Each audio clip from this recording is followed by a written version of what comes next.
You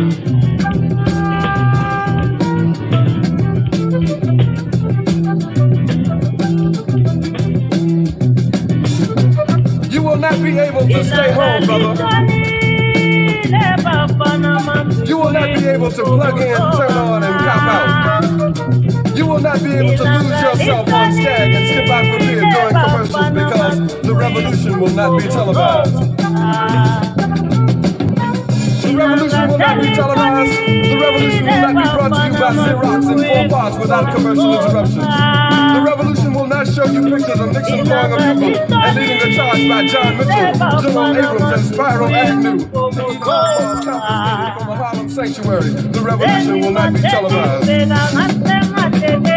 revolution will not be brought to you by the Shape of a War Theater and will not star Natalie Woods and Steve McQueen or Bullwinkle and Julia.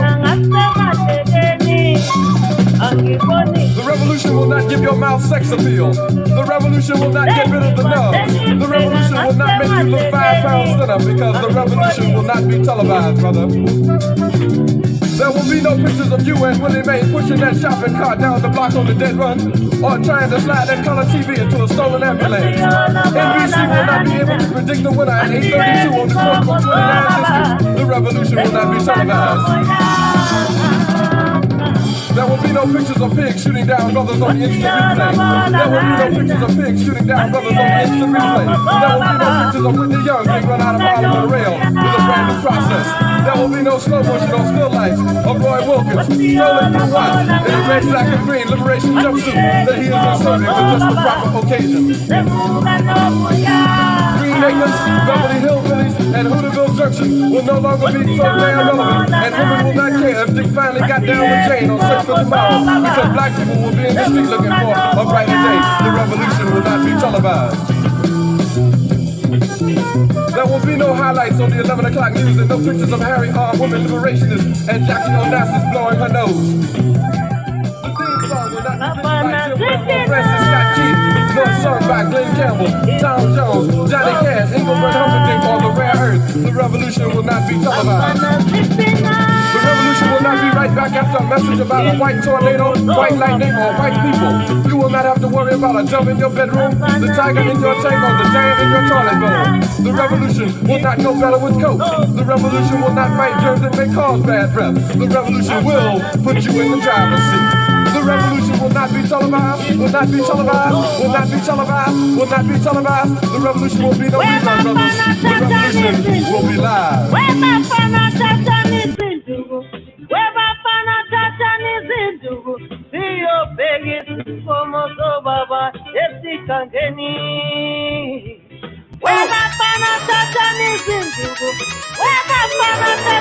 I'm talking about Shabaka going crazy. People crazy in these motherfuckers. Run that shit back.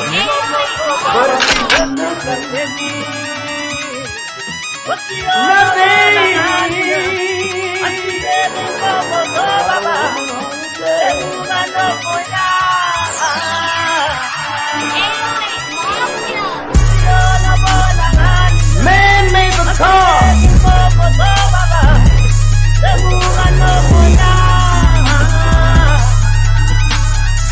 Man made the train.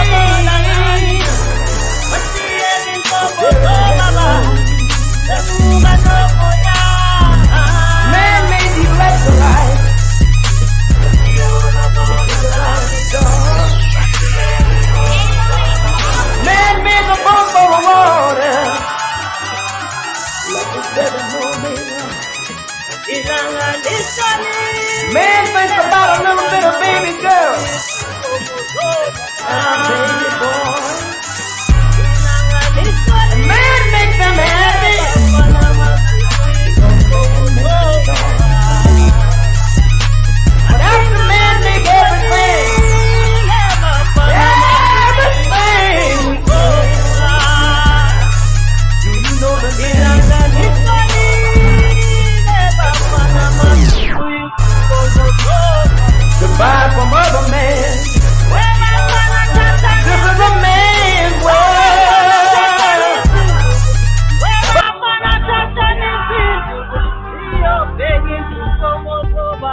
Who would you like it to be? Good. Go for it, boss.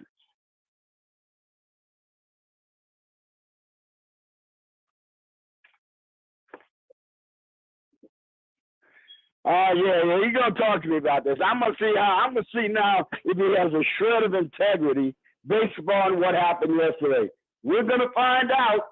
We're gonna find out. Sarge. We're gonna find out if he has a shred of integrity. Today is the test. It's 34 counts, Sarge. 34 All right, now counts listen that to they me. can Listen to me. pick this crooked bastard on. Shabaka.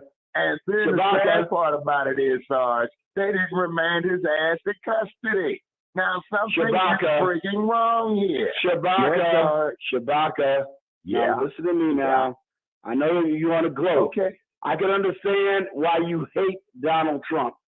But if you are consistent in any way, shape, form, or fashion with travesties of justice, as you claim happened against the Black Panther Party, and you do not, even if you like this outcome, and you are not prepared to admit to the innumerable number of reversible errors on appeal with this thing, then I submit to you, you don't have much in the way of integrity.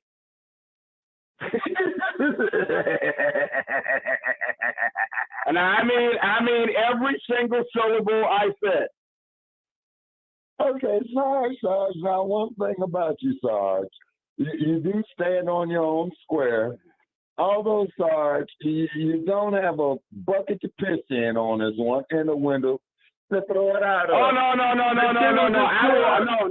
no. See, the only way you can say that is to not allow me to tell you why this thing is purely Soviet, Third Reich, fascist show trial. Now, if you don't let me tell you why in great detail, then you're right. I guess I don't have a leg to stand on, but I believe I do because I could go into chapter and verse. Okay, now, Sarge, tell me this here, Sarge. Okay, I'll be standing by. Sarge, we've been waiting. I'll be standing Sarge, by. Okay, Sarge, we've been waiting on you. I'm gonna love this shit. I really am. Look, I expected this. I'm not a bitch. I told you repeatedly this was going to be the outcome, didn't I? I'm not surprised. I'm not a bit surprised. I'm not shocked. Wait a minute. I'm not shocked. No, yes, and I still say that. Oh, no. I still say that. They didn't have anything, and they still don't have anything on them. But I said the outcome was foreordained. The judge gave them in his jury instructions a roadmap to convict him.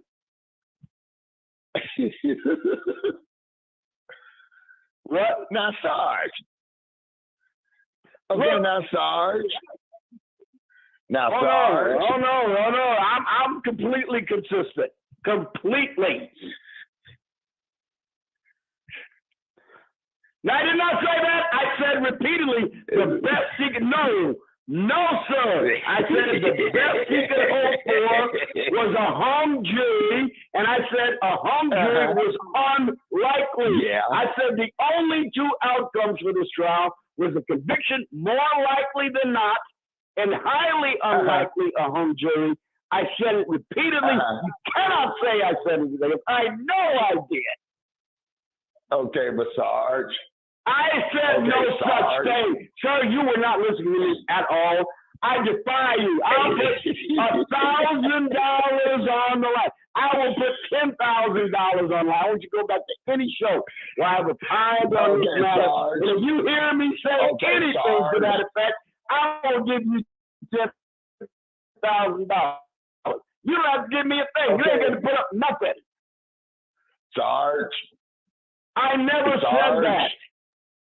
Never, not one day. I knew this thing, the fix was in from the beginning. Wait a minute. I don't know why you're unable. I don't know why you're unable to separate. Look, I speak so clearly, and I speak exactly my mind. I don't know how you could come to that conclusion. Okay, Sarge, please don't hang. Yes, sir. I'm back in Sin City. Yeah.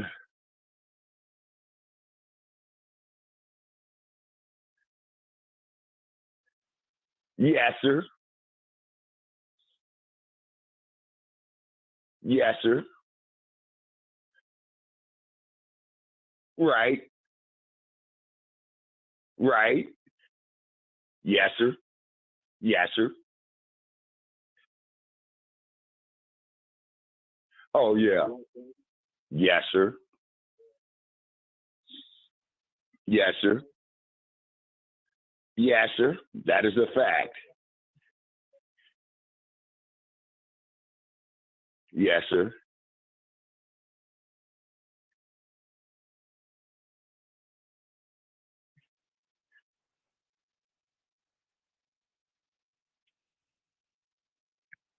Yes, sir.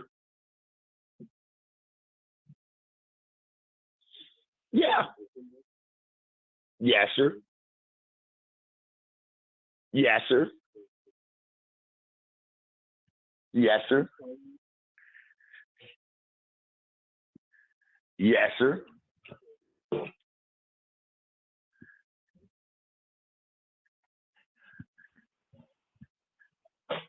Yes, sir. Okay.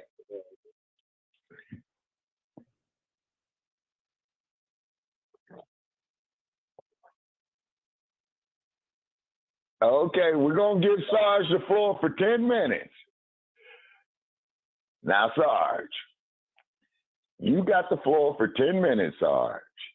And please explain to me, Sarge, of how this crook of a president, okay, of how this criminal has the audacity to get up here and say, poor little me, you know what I'm saying? And why should we believe him? Okay, Sarge. Okay, well, I thought you were going to give me something difficult to do, because this is like a layup. This is like a slam dunk. I mean, this is about as easy as possible to do, to show you why. And you don't have to look. You can come up with all these characterizations, little quaint, cute characterizations like poor little me. It has nothing to do with it. It has to do with the fact that what we witnessed yesterday was the biggest travesty of a third-rank Soviet sham trial in the history of the United States, especially one with a major figure of which millions of eyes were on the process and on the verdict and the procedure and almost every motion. This was unprecedented. It has nothing to do with whether you like Trump or not. It is unprecedented. It has to do with the rule of law and how it's processed. We have three legs that allow peaceful transitions of power throughout our history. We have, and I believe out of the three possibilities, we've only exercised two when it comes to the peaceful transition of power. They are the soapbox, people getting up there expressing their opinions about who should be governing when they are elected, and the ballot box where we go to vote. The one that has never been exercised before in any way to put a person in or out of power is the cartridge box.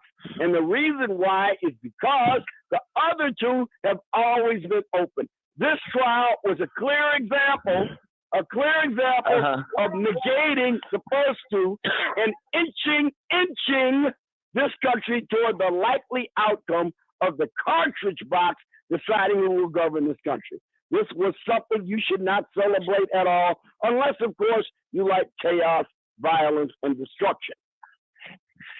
Ladies and gentlemen, the American people have a right to know if their president is a crook. I am not a crook. Sarge.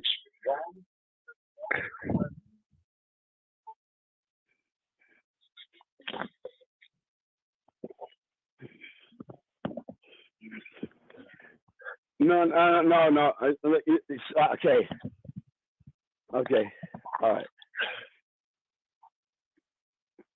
Okay. Let's get down to the brass tacks of the facts of the case. All right. Let's forget about my opinion about it. Let's look at what Alvin Bragg said that Donald Trump did that was illegal. Not what Sarge says, what he put in front of the judge and the jury in this case. Let's look at what he did. Yeah. And let's see how it holds up against the law, how it holds up against precedent, and how it holds up against constitutional due process procedures. Let's stop with the rhetoric and all the other jive. Let's just look at the case itself. Okay. How about that? All righty, Sarge. You got 36 counts. Okay, wait a minute. What did he fall on? 34 counts.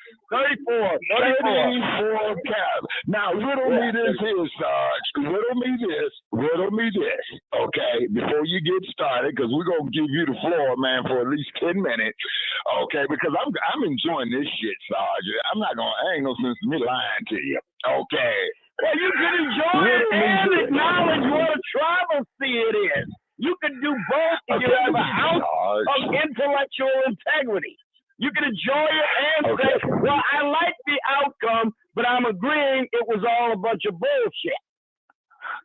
Okay. I can understand that. Okay, riddle me this here, Sarge.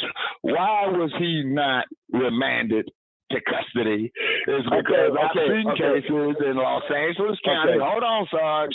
I've seen cases in Los Angeles County where dude is hit with 3 of these charges, like I said, falsifying bank records, fraud, you know what I'm saying, attempt to deceive, bogus, prepackaged bullshit. And the judge would simply state, after they say, well, he's guilty, like this Negro here named Shabaka Sankor, and he's hereby remanded to Boucher Street, which is commonly referred to as the Los Angeles County Jail that Charles Manson has visited, Richard Ramirez has visited, O.J. Simpson has visited. Why was he not remanded to custody and the bail revoked? Okay, let me explain to you why, and this has nothing to do with whether I like a president or not. I despise Joe Biden and Barack Obama with a fiber of my being, both of them. But if they were convicted, then let me finish.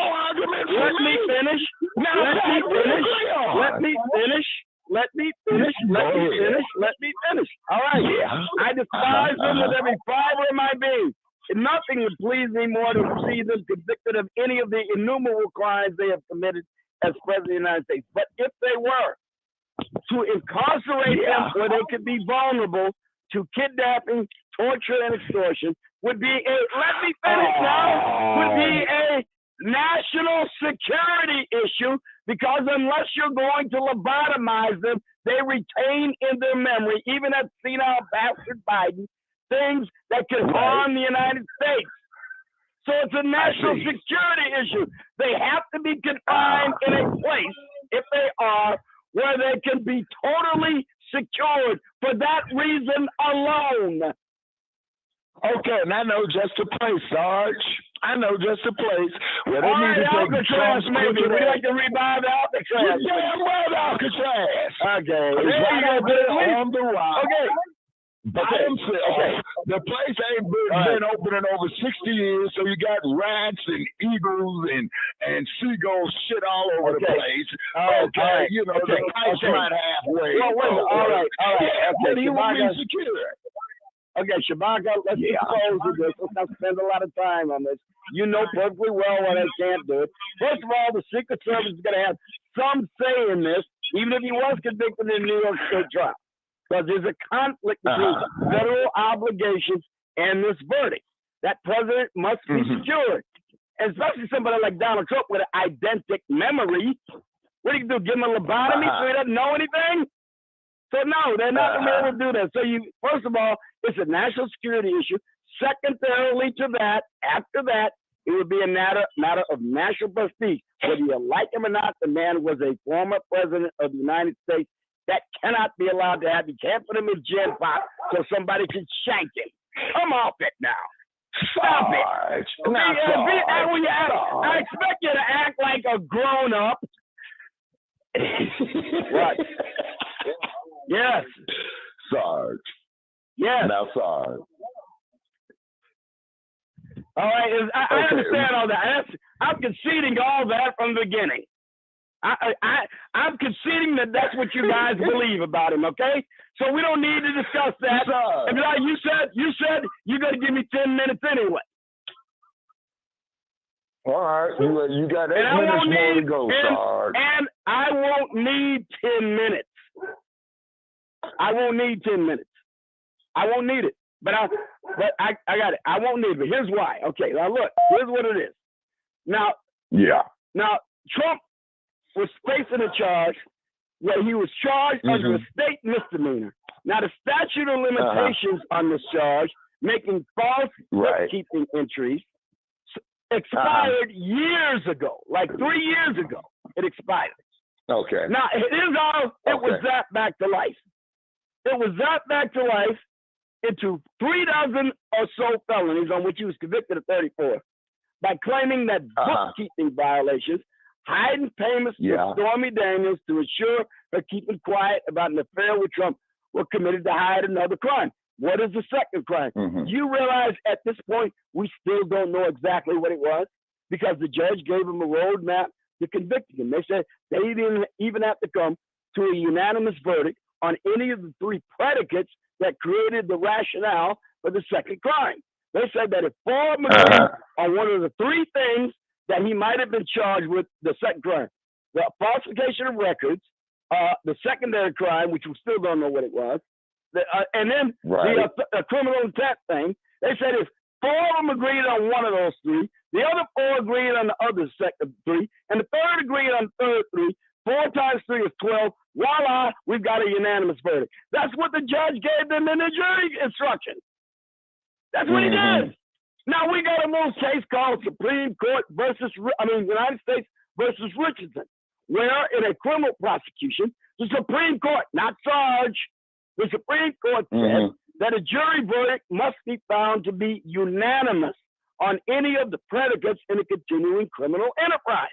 But I know that doesn't matter because the point of this was not to follow the law or precedent. The point was to secure exactly the results we have now so that Democrats can call Donald John Trump a convicted felon and get some judge to derail his campaign by maybe putting him under house arrest or some other mechanism and therefore stealing the presidency again. Let's not kid ourselves. I'm not through yet because I still got my 10 minutes. Hold on. Now let me go on here. Sir. Now again, even these leftist legal analysts I looked at could not figure out what was being alleged in Bragg's indictments. Even after the verdict, we still don't know what the jury thought the second crime was based upon the nature of the judge's instructions to the jury. Now, originally, Blacc referenced 4 crimes. And again, but now he's claiming 3, and I just gave them to you. Tax violation, a federal estate, a state or federal campaign finance violation, and that's particularly bogus because Bragg's got no authority to force federal law. And the Justice Department declined any criminal charges when they investigated these same set of circumstances. The Federal Election Commission did not even find grounds for a civil fine. And Justice Marchant has ruled the jury don't have to agree on what that crime is. They can split into 3 groups of 4, and Marchant was still treated as a unanimous verdict, despite Richardson versus United States Supreme Court. So the case should have been dismissed for lack of evidence or recognizable crime. Now, the presumption of innocence is hard to discern a lot of times, you got to admit, but most jurors, especially some in Manhattan, being given this directed verdict that this judge gave to these jurors, would say, well, they got to be there for a reason. They wouldn't do nothing like that, even if he is a former president, for no reason, would they? Why would they do it? After all, that's right with Huey Newton, right? Huey Newton had to be guilty. He was charged. I mean, you think the U.S. attorney would bring charges against Huey Newton for no reason whatsoever? Now, let's go on here. So we're going to look at the 3-legged stool. It's the 3-legged stool what his case was. And if any one of the legs of the stool does not stand up, the stool falls over. The 3-legged stool means all 3 legs stand up. And again, it is definitely you got that first leg, the falsification of record. It's a dead misdemeanor. That was the foundation of this entire prosecution. Requires falsifying business records. It is not. Okay, it was never established that that's what Trump. No, I will come to that in a minute. I'm covering all of this. Okay. It's not clear there was such a falsification or Trump has any knowledge or role in it. Witnesses said that Trump would sign checks prepared by others, and the specific checks in this case were signed while Trump was the president. Some of these checks were called legal expenses. They were for Michael Cohen to pay off Stormy Daniels.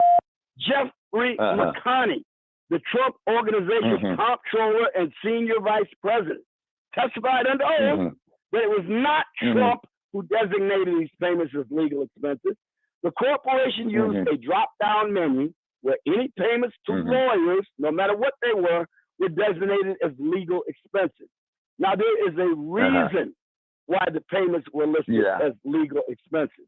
The government cited the designation of payments to Cohen as part of his retainer, which included reimbursement for what he paid to Stormy Daniels in a non-disclosure agreement.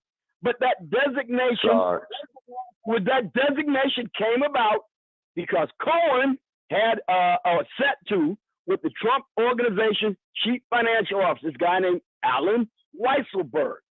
He's the one in jail that the feds put the pressure on, not the feds, but Alvin Bragg's boys put the squeeze on. The government could have called him, but they didn't. They didn't call him to bolster the case. We have to wonder why they didn't. I'm also wondering why the Trump team didn't call him on the case. But I think they did, and the judge denied the subpoena request. Now, the government has made a big deal over the fact that these retainer agreements are supposed to have written contracts. But that was Cohen's problem. He was disbarred as an attorney. Well, guess what? Malfeasance. Now, for a guy like Weisselberg, who's a businessman, monthly payments to an attorney could have seemed perfectly reasonable and logical.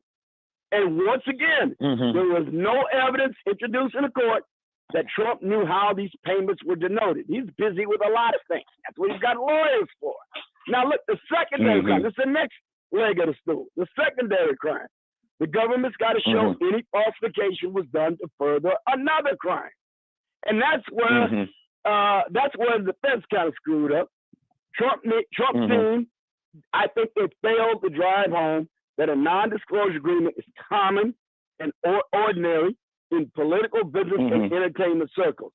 That's what that guy David Pecker admitted to with the National Court. It is common to catch and kill stories that could be disfavorable to a client or to anyone else.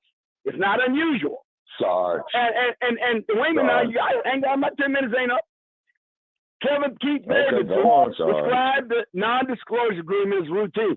I'm talking about what happened in the trial. I'm not giving you my opinions. This is what happened in trial. What came out of trial? Keith Davidson, Daniel's attorney, said under oath, this is routine for the NDA. It wasn't hush money, but a contractual transaction. Here's what he said, quote, it wasn't a payoff, it wasn't hush money, it was consideration. And that's where David Pecker's statement comes in, where he says this is usual about killing stories like from Tiger Woods, Mike Wahlberg, Rahm Emanuel, and Arnold Schwarzenegger. And then Marchant, that no good, dirty, low-down, rotten bastard from hell, that judge from hell, allowed the jury to repeatedly hear of election violations, while at the same time he blocked a legal expert from explaining there was no federal election law violation. The payment of hush money was not a campaign contribution. And then the federal government not only declined to bring any criminal charges, but find no basis for even a civil fine. Now, had this guy named Bradley Smith, the former FEC chairman, would have explained that even if it was a campaign contribution, it would not have needed to be filed until after the election. So this would destroy the notion that this was an attempt to influence the election that would have run before any filing had to be made. So the defense should have hammered on the fact that no one testified it was a federal campaign violation. The judge wouldn't allow it. The judge wouldn't allow it. That's another reversible error. Now, wait, I'm not finished. There's more. There's so much in this shit that's funky. There's so much. Okay. I mean, I don't know what it's almost like you could just go through it. Talk about a mountain of reversible errors from the prosecution in violation of precedent and the law. and an attempt to stifle the defense, and also to give these jury instructions that demand the jury convict him. This thing, all of this thing stinks to hell. And then criminal intent. The government spent a lot of time proving facts that were not in dispute. There is no dispute it was an NDA. That's why they had Stormy Daniels talking about the sexual relation. Oh man, this thing stinks to high heaven. To high heaven. Sarge. There's an old saying, Sarge. Okay. And I'm looking for my clipboard right now because I wrote down some questions. This is what happens when you get old. Okay. Now, Sarge. Ask me. I'm ready for there's any an of old them. saying. Okay, Sarge, there's an old saying. It takes 6 men to carry a guy to his grave. And it only takes 1 woman to put him there. Now, you like gossip, the woman that put him there was Stormy Daniels. Okay. Okay. Stormy Daniels put him there. Donald Duck is a trick. He's an idiot. And then he gets up there and states that this is a miscarriage of justice. And never in the history, Sarge, have I seen a person be convicted of 36 counts of tax fraud, maintaining lousy business records. You know what I'm saying? You know, his boys rolled over on him. Now, here's something else, Sarge, we forgot to mention. Okay, they finally served your boy Rudy Giuliani out there in the middle of the Arizona desert. Yeah, for God's sake. Man. Yeah, I mean, I cannot believe you're all in for the government on this. I just can't believe it. I thought you had some integrity. In for the government. You are telling me that the government was in the form of Alvin Bragg. And let's face it, the government, the Department of Justice fingerprints were all over this.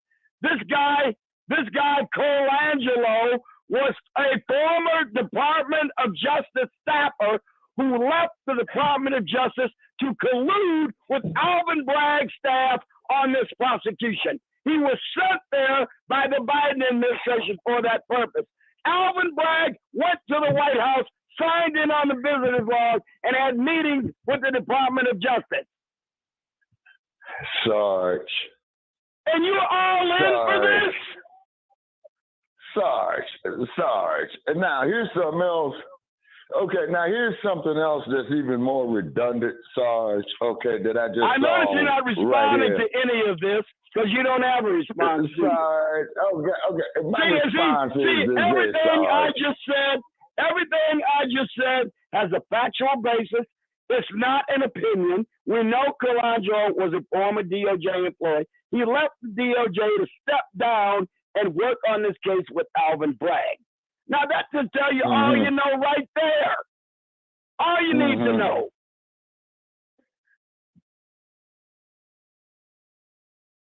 Right.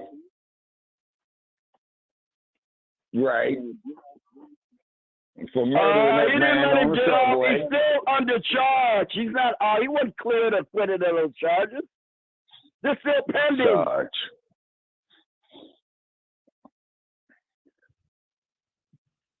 Because it's a clear case of self-defense. That's why. Sarge. Yes, it was. Look, let's not get sidetracked. You want me to examine the cases of Alvin Bragg and every other case that's thoroughly disreputable district attorney? No, Sarge. I could do that too, but this is the worst thing I have ever seen, the worst miscarriage of justice I have ever seen in a major case with millions of eyes on it.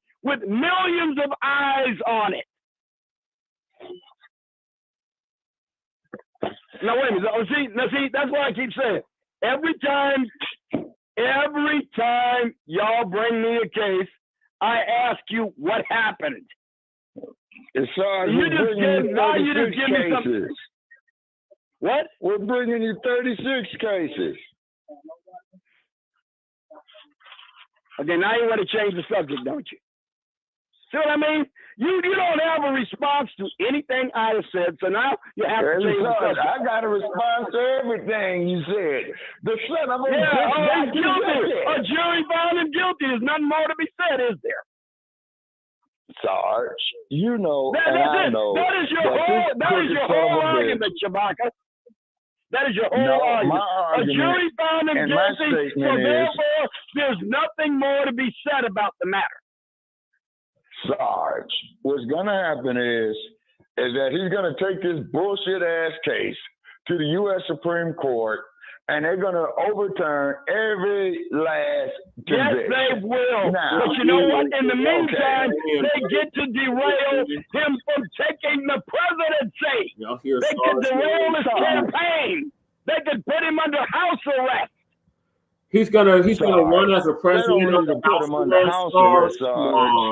They need to remand his ass to the fucking jail is what they need that was to my do, question, Sarge. Sarge. Like they would do Jay. Just like they'll do Joe Jackson. On his record. Okay, let me explain something to you. There is a law that requires him to have Secret Service protection for the rest of his life. That law is still in effect. It doesn't matter whether he's convicted or not. You've got to consider the fact that the Secret Service is by law responsible for the man's security and his life, no matter whether he's convicted or not. That's not my question, though. My question is he still going to be able to run for president with all of these felonies? That's the point of this whole damn thing, to keep him from doing so. No, Sarge, you can still run for president, and what's going to happen is, but he can't campaign. He got Uncle Tim Scott out there. He won't be able to campaign if they put him under house arrest. That is his strong suit. That was the point of the bogus Constitution. Sarge, he's going to have his House Negro, Uncle Tim Scott, with his buck dancing, stymied looking okay, I can see now you talking about. Okay. All right, okay. Like I said, I can understand you being happy at the verdict. I would accept it knowing how you feel about Donald Trump. But if you're going to tell me this was in any way, shape, form, or fashion a legitimate exercise in jurisprudence, then I know you have no intellectual integrity. Oh my God, stop it, Sarge. The MD has a question for you, Sarge. He said, how will Trump get security clearance as a felon? He doesn't need, will you read the Constitution? The Constitution, in order to be president, the Constitution doesn't say you need to pass the same background check as any other federal employee. It sets out the requirements. You got to be 35 years of age or older at the time you take oath. You have to be 14 years a resident within one or more of the 50 states of the Union at some point in your life. At least 14 years. And three, you got to be a natural born citizen. That's it. You don't have to pass no background checks. You could be a convicted felon. You could be a convicted felon and run for president, Sarge. Yes, and be president. Yes. Where does it say that, Sarge? In the Constitution, it says that. Okay. Look, you don't go by what it doesn't say. You go by what it says. And it gives the three requirements for president in Article 2, Section 1, Clause 5. That it will tell you what the requirements for president are. The three requirements that I just said are the requirements. There are no others. Sarge, I want to see in writing. Sarge. Where it says you go read the Constitution. Can run for president. The MD said he's wrong. Drop the link. I got you, MD. Just call in, MD, because they're not going to be able to hear you on the let me explain something to you. The Supreme Law of the land is not some bureaucratic regulation that governs federal employees. The President of the United States is a constitutional elected officer. He's not granted the job as a civil servant by right of a board or something like that. The people decide through their representatives to give him enough electoral votes to take the office. If he, number one, gets enough electoral votes. Number two, he's 35 years of age or older at the time he takes the oath to office. Number three, he 14 years of his life have been resident in one or more of the states of the Union, and he's a natural born citizen. Those are the only four requirements under the Constitution to be president. So you can be a felon and run for president. Yes or no, Sarge? What did I just say? Yes. If the people decide they want a felon in office, they can put one there. Has that ever happened, Sarge? I want to make this perfectly clear. I am not a crook. Well, that I hope the American people don't want to elect crooks when it's clear they are crooks. But when it's subject to a kangaroo court, Soviet Union style sham trial like this, I would expect them to overlook such a conviction. That doesn't answer my question, though, Sarge. I said, where does it say in writing that a convicted felon can run for president? In writing. It doesn't. It says what the requirements are. In writing. And what did I just say? The Constitution sets the requirement for president. It doesn't say anything about being a convicted felon. The 3 requirements are in the Constitution. That's it. End of story. Sarge, calm down. Okay, Sarge. Okay, don't blow a gasket, Sarge. We know you. You guys have been educated in public schools, clearly. Yeah. And they don't tell you a damn thing about the Constitution anymore. Indoctrination centers, just like everybody else.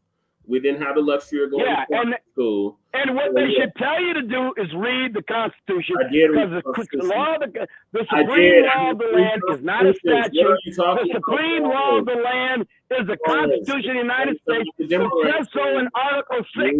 You're not educated enough on politics. You don't know how this works. You don't know how the Constitution works and all that. Don't do what the Democrats do. I just read to you what it says. Okay, MD's in and then you tell me it doesn't say that. Where you on, MD? There's something else. For you. You're telling me hold on, Sarge. Whether or not you can be president, you got to go look at something else. Sarge. It's the MD. Shout out to the MD 2020. Grand risings to you, brother. Thank you for calling in. What are your questions for Sarge? Hey, peace to everybody. Peace to Shabaka and yes, sir. And everybody, you know what I'm saying? Real quick, I just wanted to bring this up. Yeah. No, it doesn't specifically say anything about a felon being able to run for president. It doesn't say that. But I asked the question specifically about security clearance. Now, this is from US.gov talking about presidential transitions. It's talking about background checks and security clearance. Says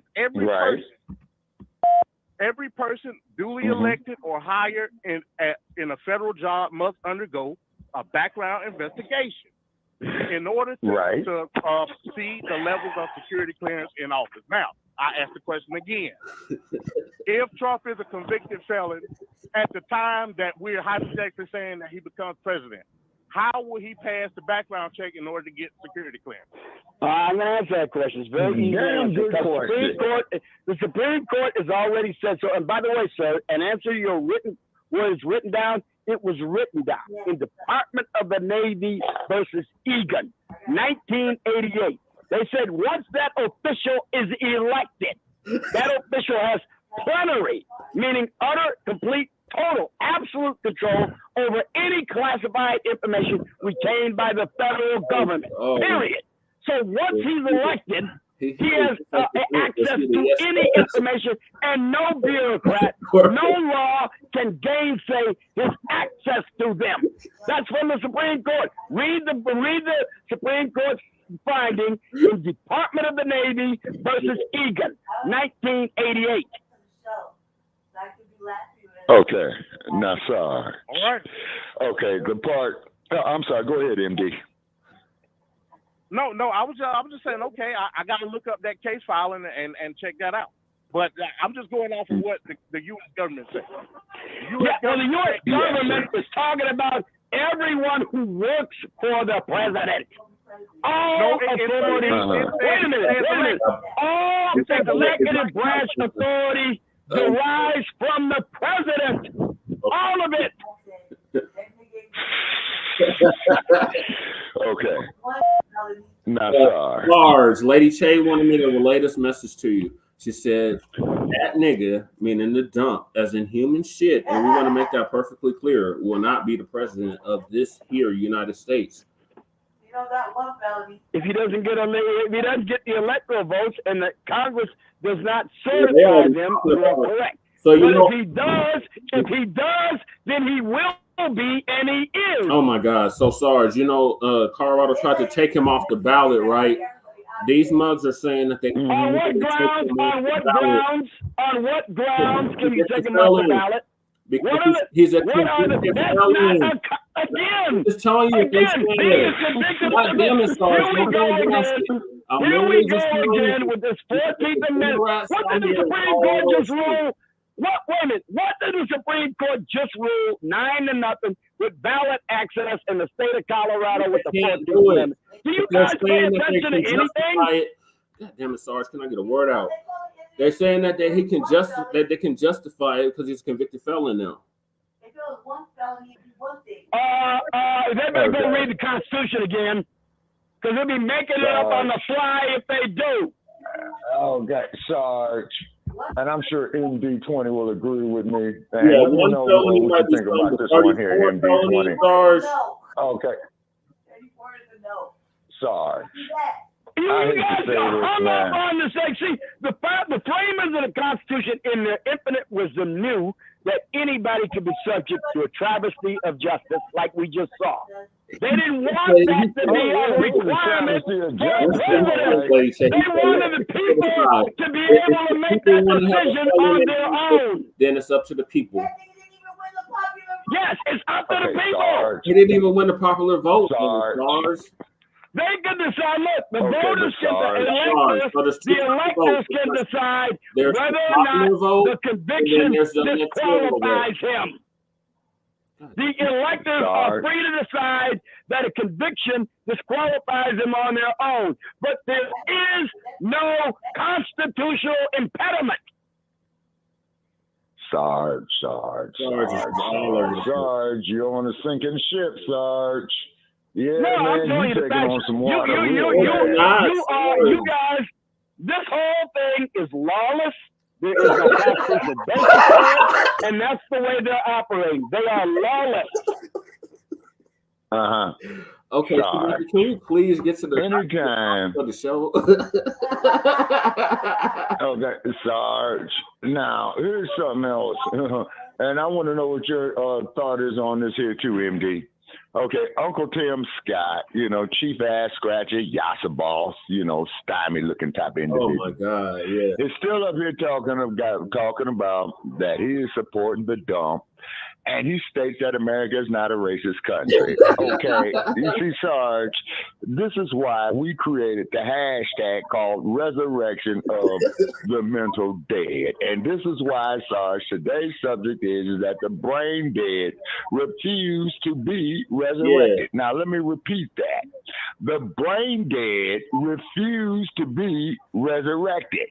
And we will be discussing of how these House Negroes have pretty much sold the crack of their stinking asses to racist white supremacy. Mm-hmm. Blacc Mayors, Blacc Police Chiefs, and Blacc Mayors and what have you do not care about their own people.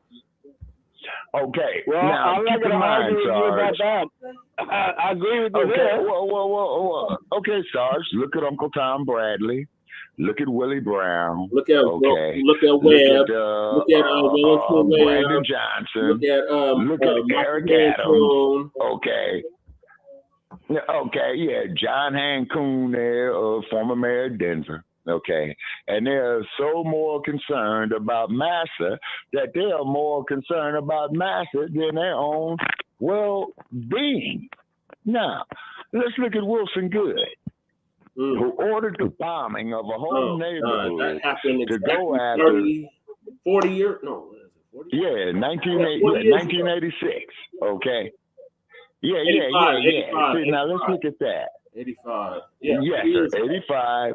Okay, 39 years ago, Sarge. And once again, these black mayors, these black politicians, Barack Obama included, refuse to be resurrected. They are so brain dead, man, as that if the house caught on fire, the slave will put his own life on the line more so than the master would. They'll say, "What's the matter, boss? Our house on fire?" Now, you get a broad like Stormy Daniels. What she does, that's her business. You know what I'm saying? She is gagged all over the place. You know what I'm saying? Trump has an affair with her. And I mean, like even Trump said, Sarge, just like even Trump said in the 1990s, that if he was to run for president, that he would run as a Republican because these are the most stupidest, unintelligent people gone, and that they will go for anything. And the part that really kills me, Sarge, is when this dude got convicted, Sarge. He was not taken into custody, Sarge. Now, Sarge, you worked there for the great state of Illinois, up there in the great city of Chicago that has certain traditions. After all, it was the home of Al Capone for many, many years. Okay. And I do not understand why the judge does not say, okay, Donald Duck, you've been convicted, turn around. We're putting these bracelets on. We got to process you through the county jail or the federal jail. And he wasn't. This fool was allowed to walk out of the courthouse. Now, the part that really gets to me is when he stands up there in front of the world on the media saying that this was a crooked judge, that the whole trial was out of order. Oh, poor little old me. And this dude has got national security documents out there at his mansion in Mar-a-Lago, loosely stacked, where anybody could get to him. Then not to mention the fact, Sarge, that the taxpayers, okay, each time you go buy that wine bottle or that night train and silver satin and rot gut and what have you, like Malcolm said, each time you crack the seal on that is a government seal that you're cracking. At one time, even with a deck of cards, okay. And they still paying this trick of pension, okay. They're still paying taxpayer dollars for his security. And then they have the gall and the audacity to insult the intelligence of the people who paid this fool's salary. They're saying that this guy, is still innocent. Now, he's probably up there in Dump Tower, okay, making backroom deals about getting ready to grease the palms of these U.S. Supreme Court injustices who are going to overturn all of these convictions. You know it. I know it. Actually, Sarge, I did a live feed on Facebook. That's easy to see. Sorry. Let me answer the question that you first posed. Why didn't they take Trump into custody immediately? Let me explain to you why. It's a very simple reason. I like it when you ask questions that have a bearing on things, and this one is very easy to explain. One, he's still under bail. Even after a conviction, he's under bail. The judge has the discretion as to when he will revoke bail, based upon whether or not he thinks the defendant is a flight risk. He hasn't been sentenced yet. Sentences in June 11th. The judge says himself, now, should I revoke this person's bail and take him into custody immediately, or should I decide to wait until I am sentenced? Let me explain to you why. Let me explain to you why that is false.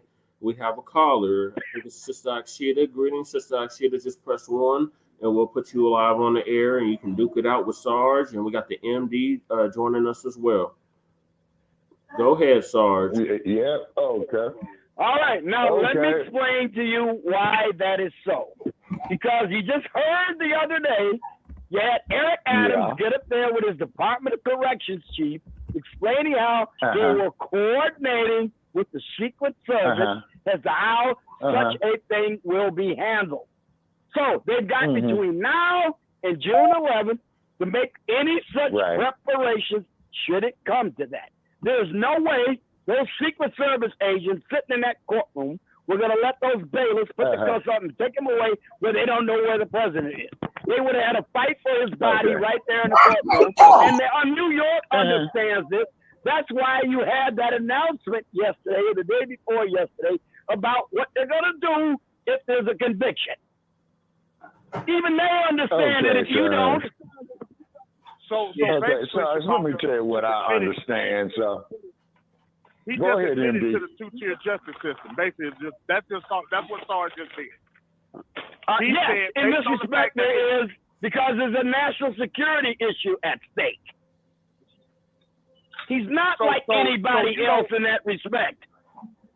So the state of New York doesn't have the proper accommodations to make sure that everything is on the up and up with his imprisonment, is what you're saying.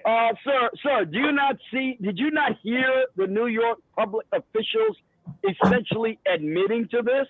Or saying, well, maybe we do have the proper facilities, but we are going to make proper arrangements for any incarceration of a president. Any president, not just Donald Trump. Okay, but Sarge, there's an island that sits out there in the middle of Frisco Bay. I passed it many, many of times. Okay, it was the home of Al Capone, man, after he left Atlanta, after he had left Chicago. They can go out there today. They could do it today. They go over there to make accommodations, you know, to house the Trump over there for the next amount of years or whatever. Okay?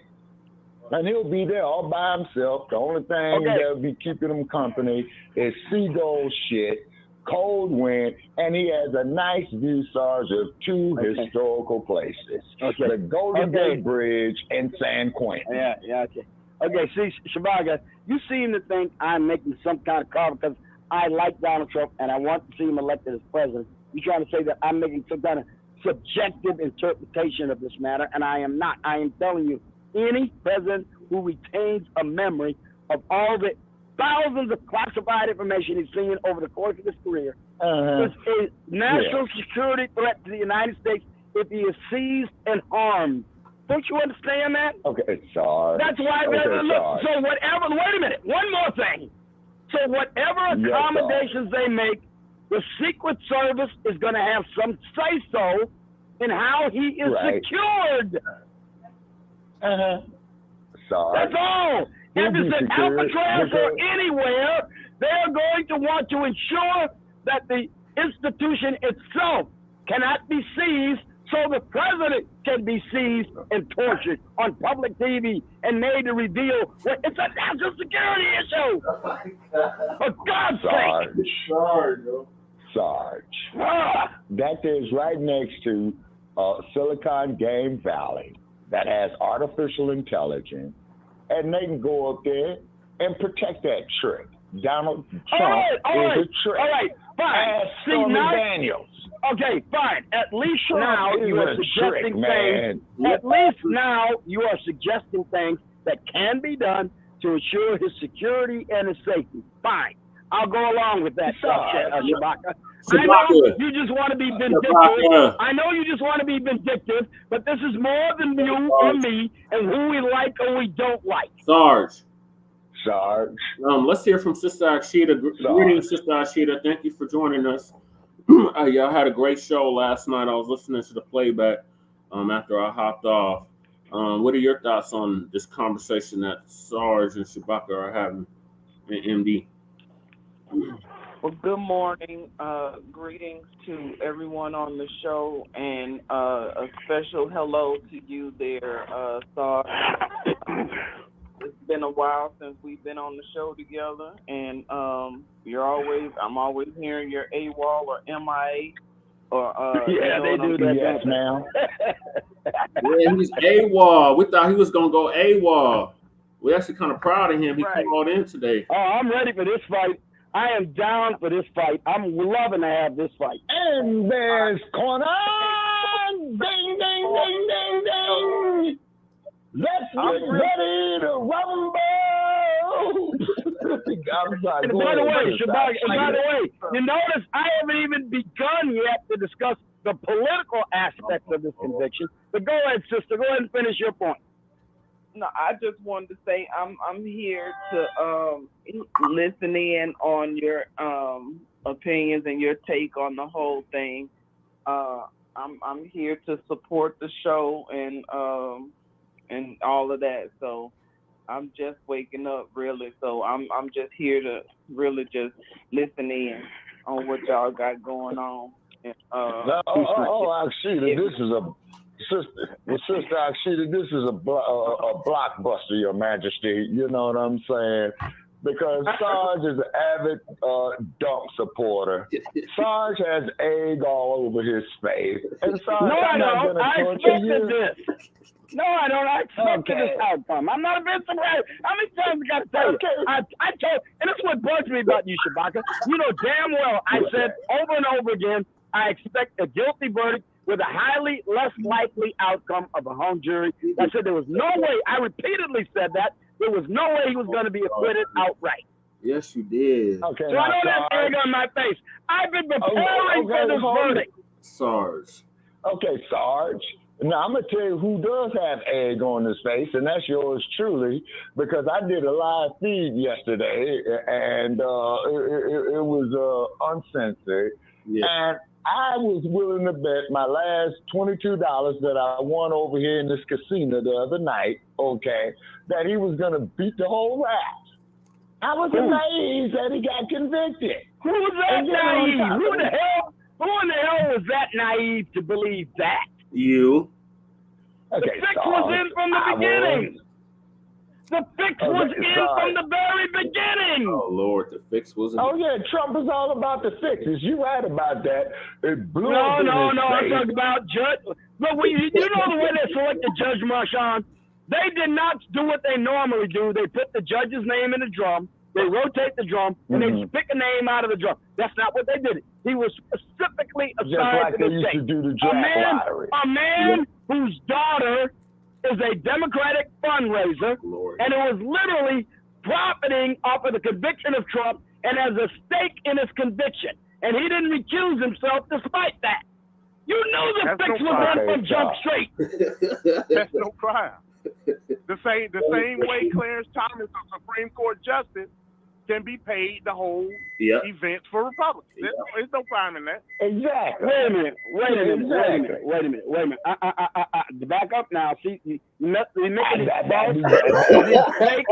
you are making these fake allegations. We know what the federal code of ethics for a judge is, and there is no prohibition on a federal judge speaking in generalities about the Constitution and Supreme Court's role before any audience whatsoever. None whatsoever. They have done it throughout history. What they cannot do is talk specifics of cases that might come before their court. That's what they don't do, and Clarence Thomas has never, ever done that.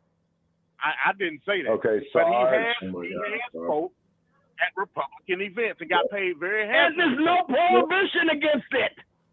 And there's no prohibition against the daughter of a judge being affiliated with a party. Yes, there is. Read the New York Judicial Code of Ethics, and it's right there. You want me to read it to you? Do you want me to read it to you? Yeah, I will show it to you. I'll get it for you. It's just the New York Judicial Code of Ethics demands it. Read it. Sarge, any statute that is so ambiguous that cannot be understood by the common man is not a statute. Okay. Clarence Thomas's wife have every right to storm the Capitol. She ain't involved with no proceedings in the Supreme Court. She can storm the Capitol. His wife is an independent actor. His wife, he has no control over the actions of his wife. He can't dictate the actions of. Now I'll tell you what. If there is a conflict, that is a clear conflict between a judge's duties as a jurist and his personal stake in the outcome, then yes, Clarence Thomas should recuse himself. That remains to be seen. Just like Alito should recuse himself. Hold that thought. We got another caller, 203-688-6889. What's your name? Where you calling from? This is Elia Shamor calling from Connecticut. Grand Rising. I Grand apologize Rising. for being late. I had to handle my Hey, grandson. yeah. Okay, hey, greetings to you. We got Sister Shooter with us. And once again, ladies and gentlemen, here at Shabaka's Black Experience Enhanced, there is never a dull moment. Now, old Sarge is into his feelings is because his boy is a dump, as in human shit. And we want to make that perfectly clear, by the way.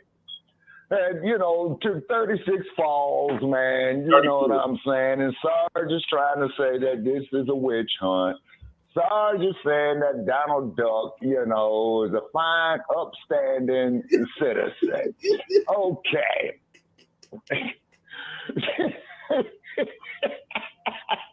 I'm loving this shit.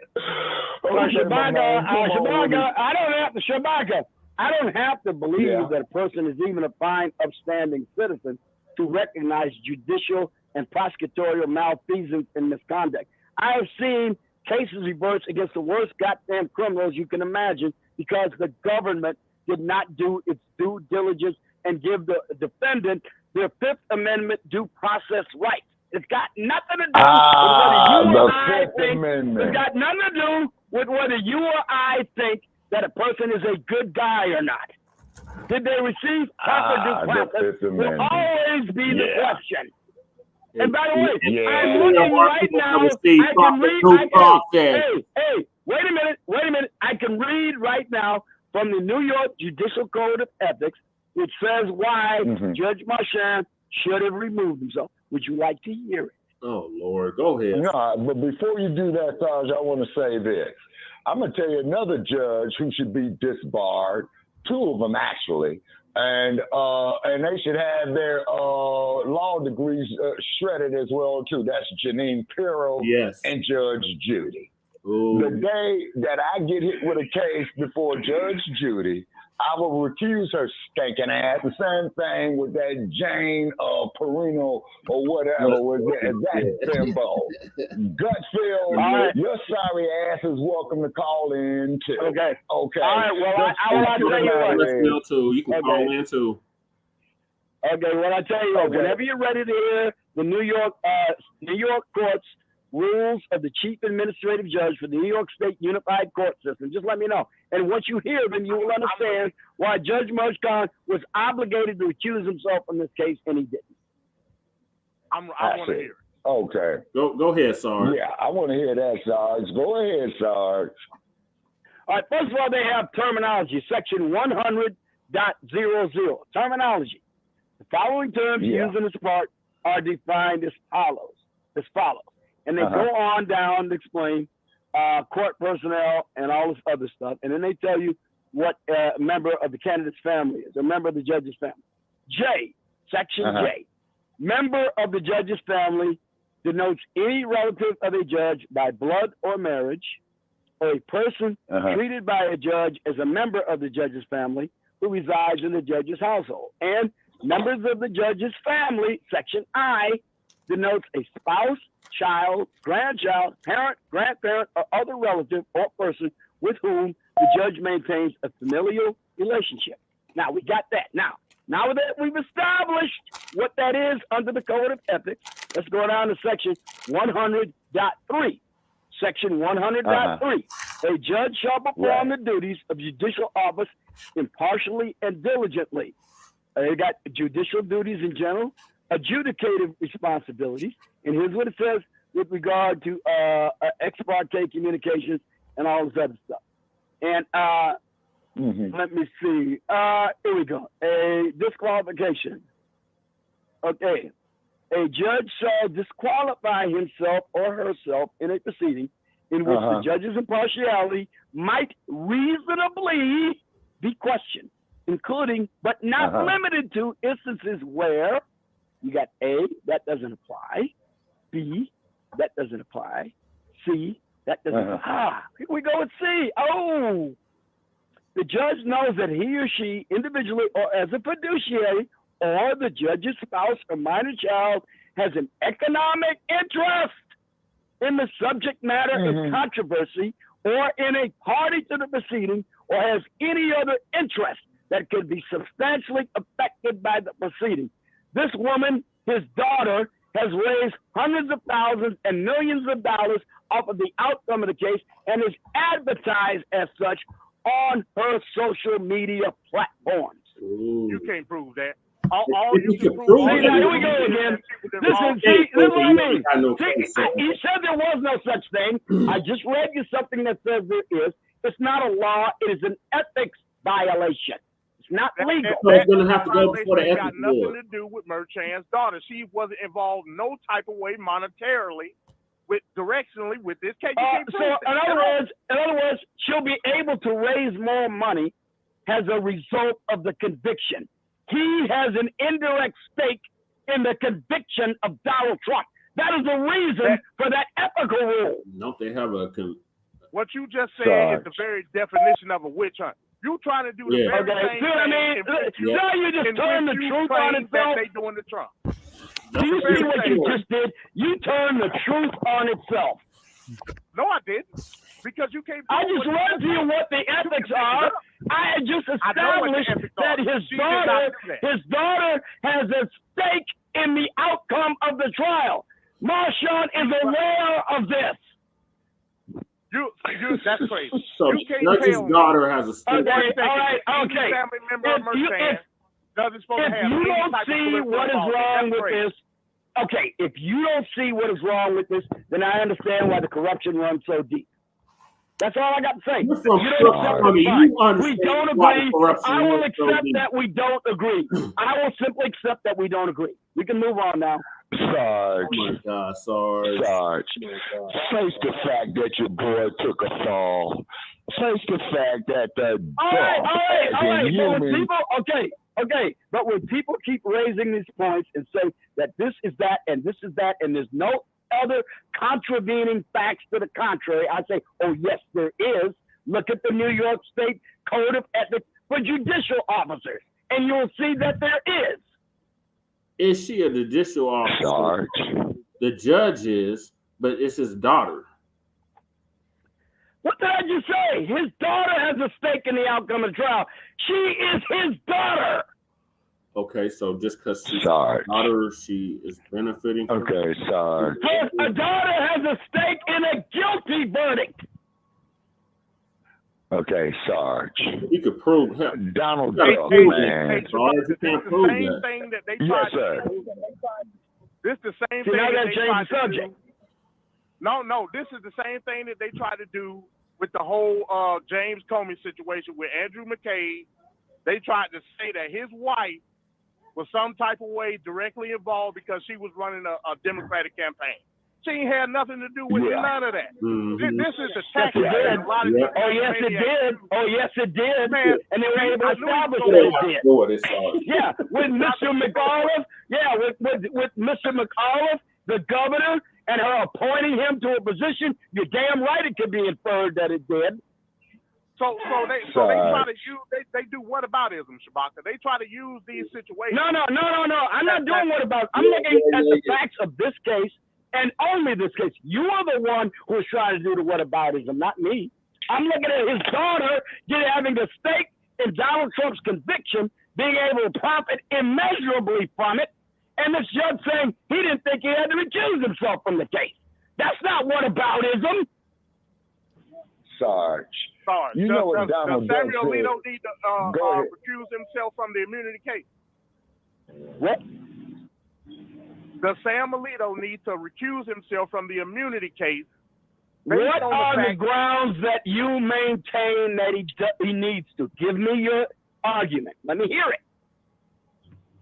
Him and his wife, a direct family member, him and his wife flew the flag of solidarity with the January 6th rioters in front of his house.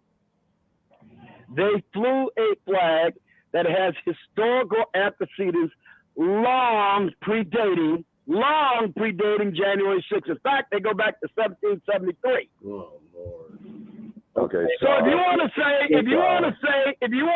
that, what if he was surprised? Hey, those rioters on January 6th also flew the American flag too. They flew every time. No, Sarge, you're not getting away with that. There was all kinds of flags flown during that insurrection. So there was American flags, there was Canadian flags, there were Chinese flags, there was Make America blue lies, flags. It was all kinds of flags. All that. Not only that, the flag flying it upside down. Do you? Okay, so now you have just established.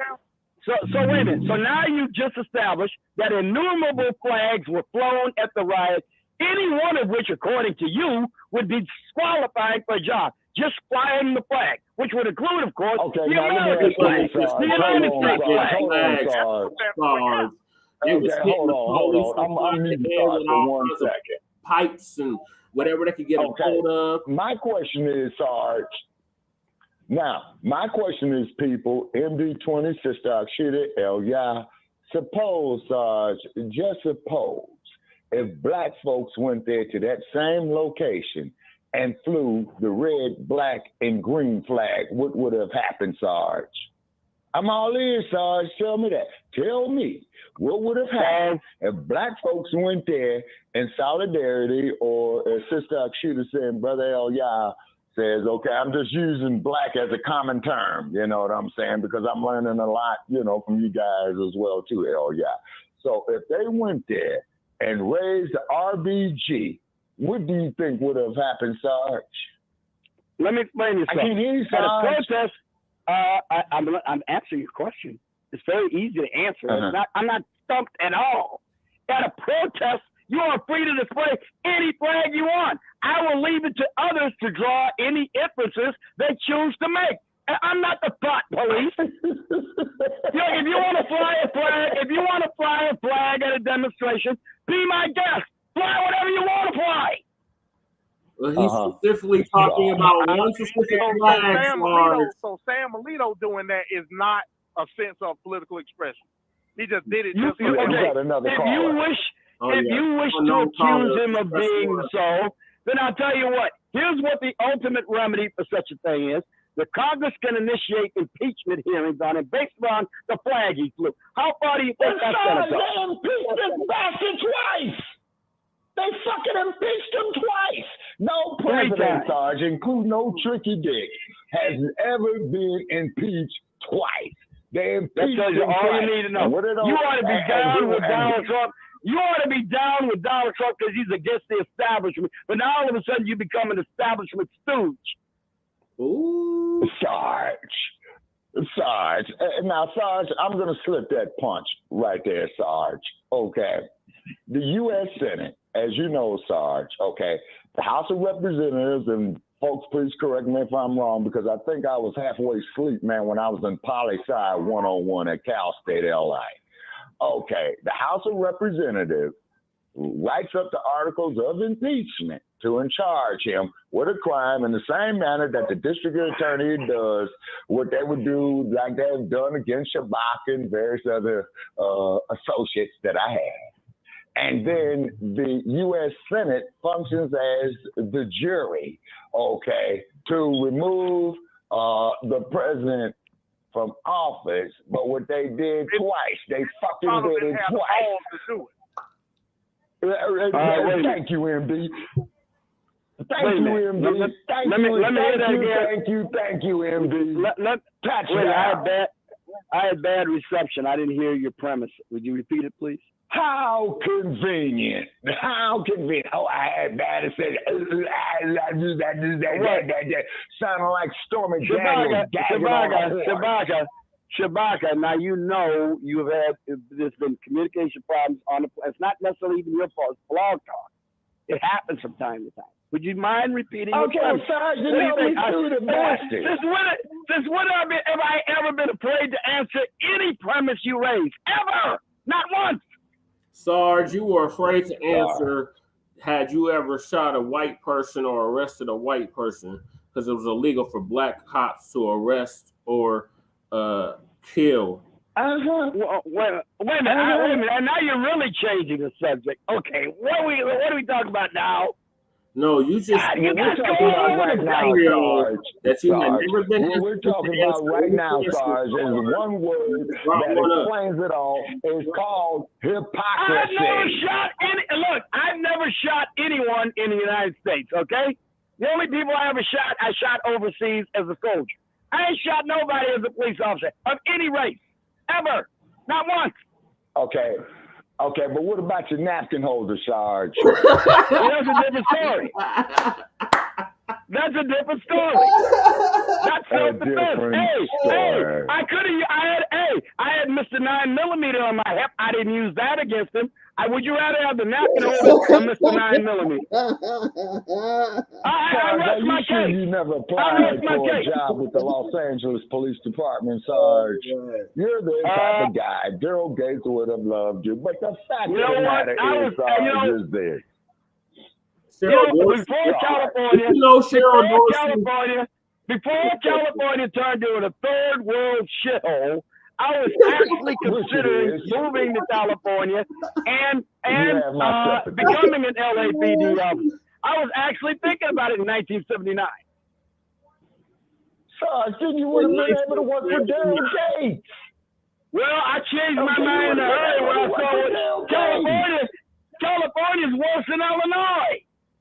Oh, you don't say. Sarge, you will get no argument from me. Okay. But the fact of the matter is this, Sarge, is that your boy the dump, as in human shit. And I want to make that perfectly clear. Is a crook, is incompetent. He's probably used too much dope, you know, going around with porno tramps like Stormy Daniels and all that, you know what I'm saying? Drunk too much booze. And the dump has stated years ago, before he did The Apprentice, okay, is that if he was to run for president, he would run as a Republican because the Republicans are the most dumbest, ignorant, most vulnerable, and the most stupid-ass individuals to be with. And his election proved the point. I just love it, Shabaka, when you give me all these reasons why you and others should not vote for Donald Trump. And I'll accept that as your opinion. And it's not anything I'm going to do to change it, no matter what facts I introduce to you. You're going to maintain that to be true. All right, so look, fine. That's fine.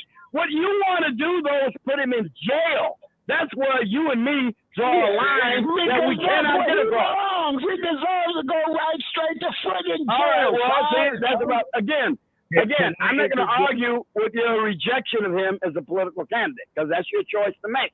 I am going to argue about whether or not the facts and the law are sufficient to put him in jail. On that, we simply do not agree. And based on what I know now, we will never agree. Never. Can I interject? Go ahead, y'all. Convicted of 36 counts, man.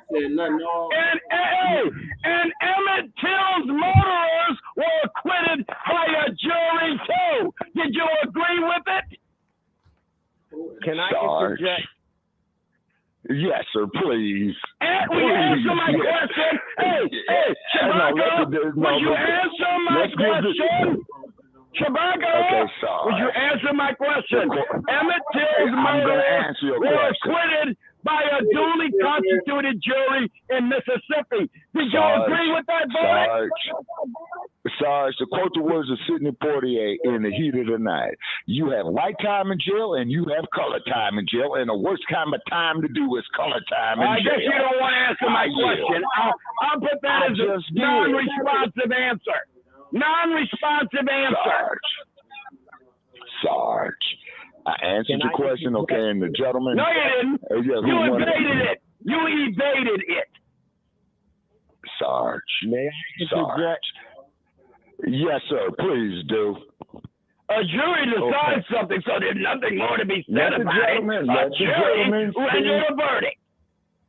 Okay, Sarge, let the gentleman speak. The gentleman has to interject, sir. By all means, please do. Now, I'm going to interject on the entirety of the subject, but I'm going to try to answer the first question that I heard on here. The red, black, and green flag.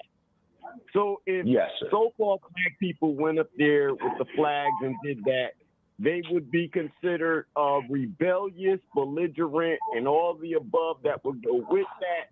And black people, according to politics and law, would be abused lawfully within legalities. They would be abused for what it is, and everybody's hands would be tied because they went there as black people. So that's that question.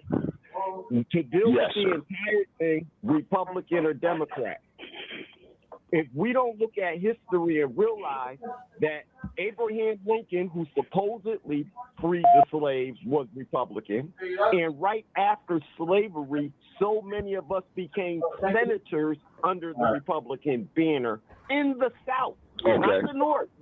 They became senators and congressmen in the South right after slavery. That kind of removed the slave theory, and the slaves couldn't read because now they're becoming politicians. How did they become politicians so fast if we were in such a bad condition where we couldn't read and we couldn't understand what was going on? So now when we get into the 1920s and stuff, or the late 1800s into the 1920s, we realize that the Democratic Party was the one who came up with the Ku Klux Klan and was hanging us from trees. And it was the Democratic Party that killed Emmett Till and then released him. These are all Democrats doing these things. So how today do we stand up with the Democratic Party so strongly and have their back so strongly that we're dismissing Republicans?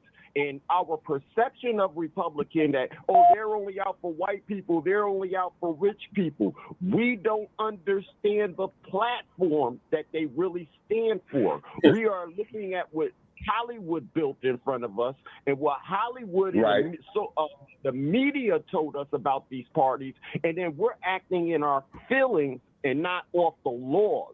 Now, Sarge just stated something about the judge should have recused himself. And if we listen to what Sarge read, a lot of us will sit back and say, hold up. What Sarge just read goes on in all of our cities. They've been using these tactics where judges should have been recusing themselves because of their corporate relationships and their family relationships to everybody who runs the corporation around us, from nonprofits to the jail, all the way to the point where today they are trading jails and prisons on the stock market. Private companies own prisons. How are we letting that slide by us in order to operate out here when if it's a corporation on the stock market, and then you got the judges are related to the people at the corporate offices who are turning around telling the police that they have they have to fill, they have an agenda, and you got a quota. You got to fill a quota of so many arrests. This is a family thing that they are working on us, but we're so busy with the little stuff, like trying to criminalize Trump. And I'm saying it, trying to criminalize Trump on stuff that they're all doing. They're all doing it, and they're all doing it to us. So instead of our politics being about arguing about whether Trump is right, how come we don't sit around and talk about us, and where we have a different political, economic agenda than the system itself? That's hell yeah, you come to the right place. Trump irrelevant. Thank you, brother. You've been saying everything we've been saying for the past 5 years. With the Frontline Black News, the Revolutionary Agenda, and Shabaka's Black Experience Enhanced. Why don't we do that as a people? Because the programming and the conditions that you just laid out. So thank you, Elia, for that. We're down to the last 30 minutes. I appreciate that too, sir. Thank you very much. I'd just like to add one thing, though, that anybody who attacks police officers, vandalizes the Capitol, smashes in, I don't care what the political affiliation is, they are rioters and they deserve to be arrested and prosecuted. But here's the thing, though. We now know, based upon testimony from the FBI and other federal officials, there is a sizable contingent of undercover federal agents there on that riot.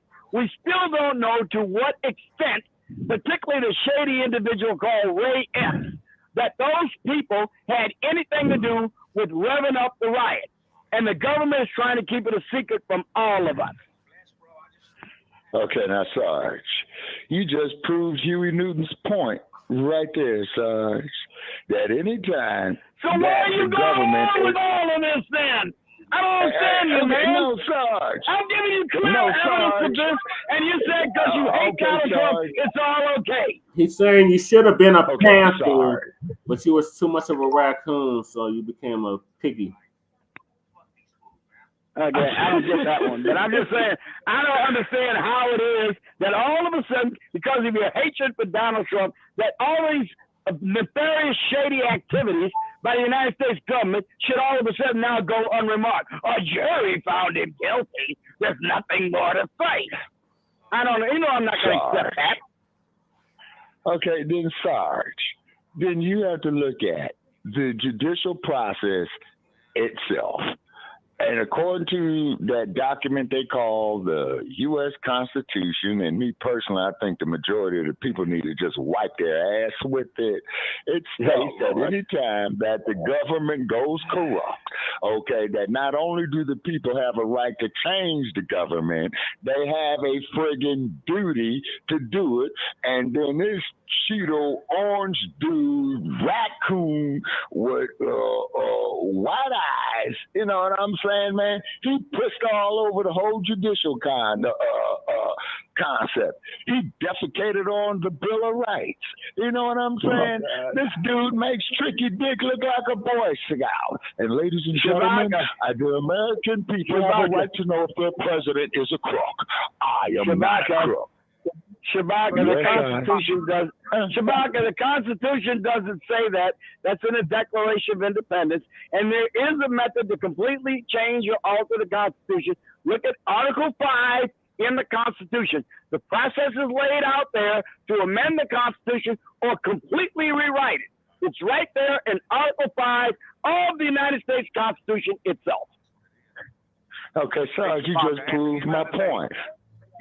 Yes, sir, MD. Go ahead, sir. At the end of the day, Shabaka, and I find it quite shameful that Sarge equated the false acquittal of the people that killed Emmett Till to this case. Shameful.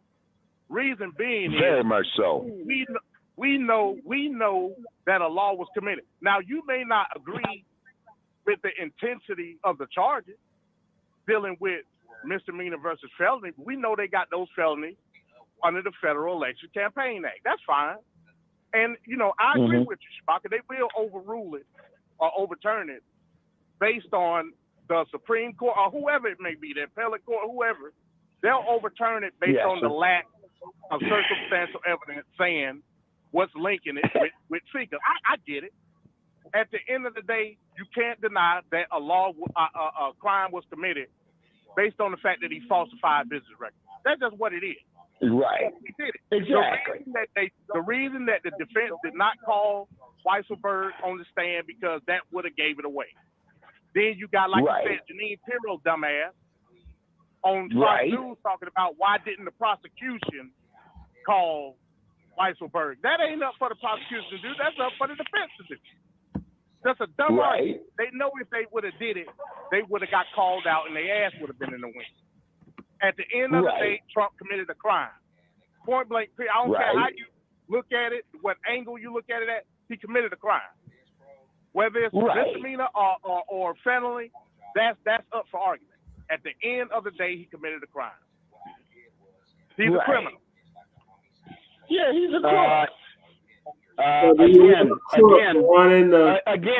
I am looking at the method by which they arrived at this thing.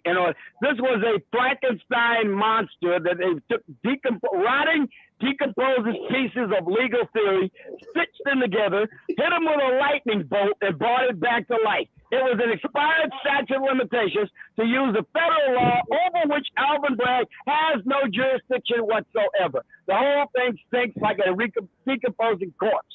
That's why it's going to be overturned when it goes to appeal, not because he committed a crime. It stinks like your blood is stinking up the whole time. Hell, if he committed the crime or not, that don't matter. What matters is the means in which they prosecuted. It literally does. Under due process, it does. It literally does matter.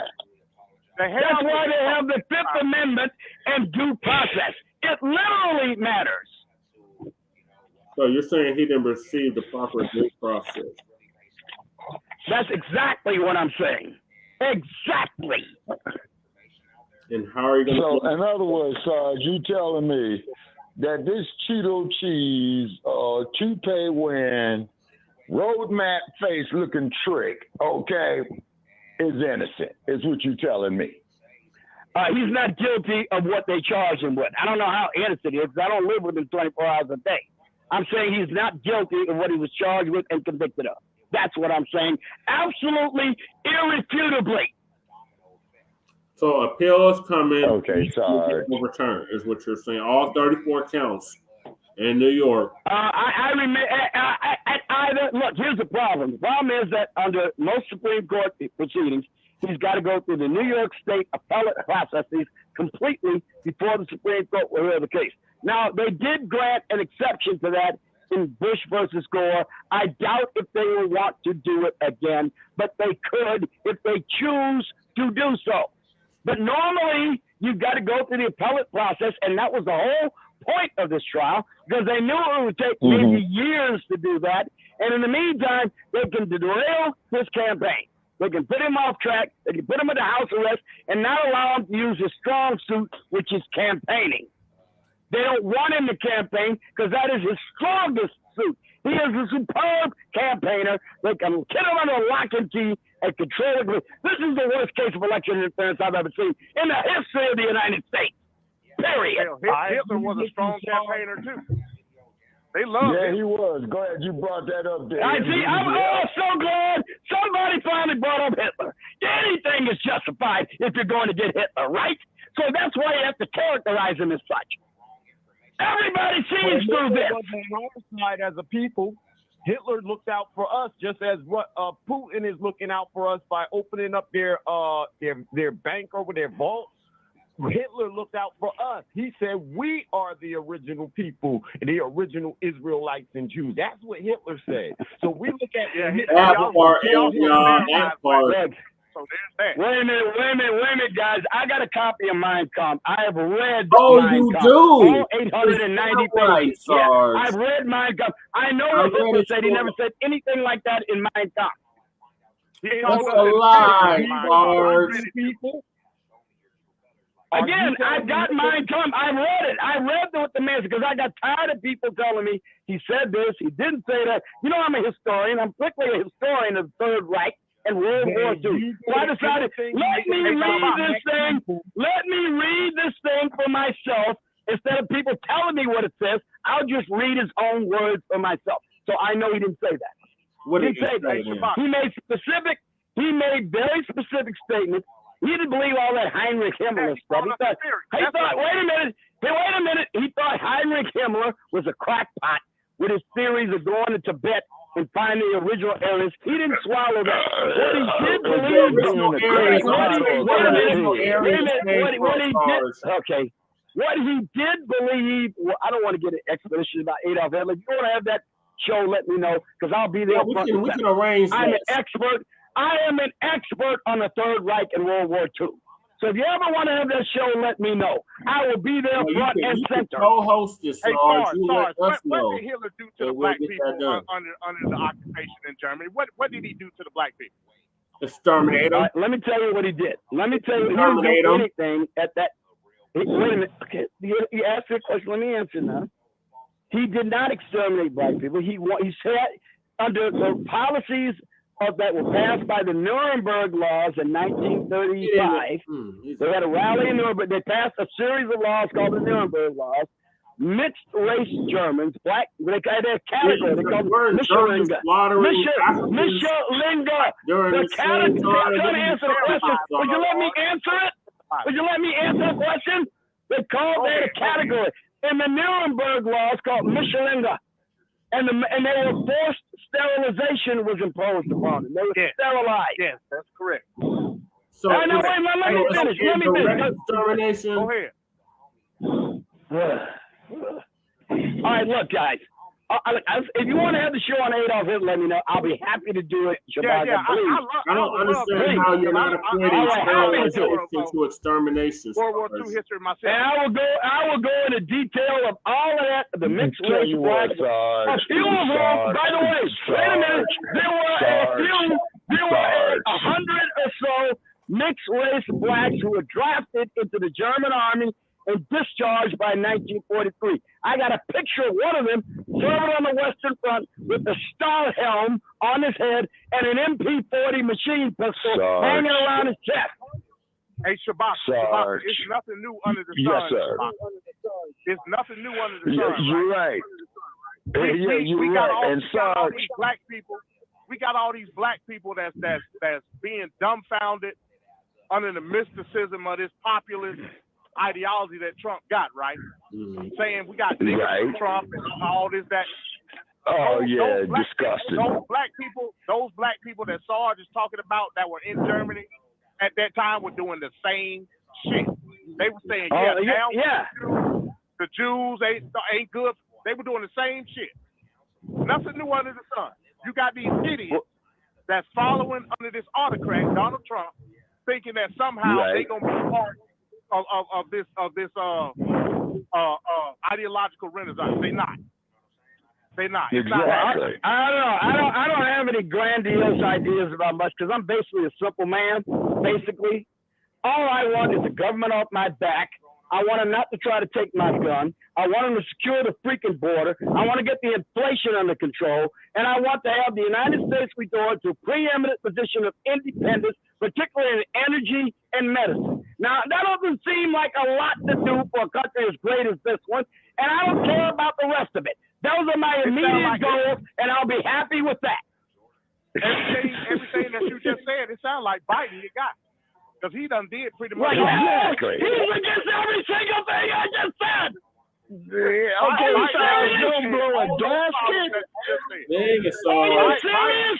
You're talking about empirical evidence. Wait a minute. In other words, I'm supposed to ignore all of this empirical evidence in my pocketbook? I'm just going off what you just said. You said energy efficiency and independence. No, it's not what I said. Independence is what I said. There has been the most oil production independent in this nation under Joe Biden. Ever in the history of America. That's not due to his policies. Inflation right now is at 3%. You're not mad at inflation. No.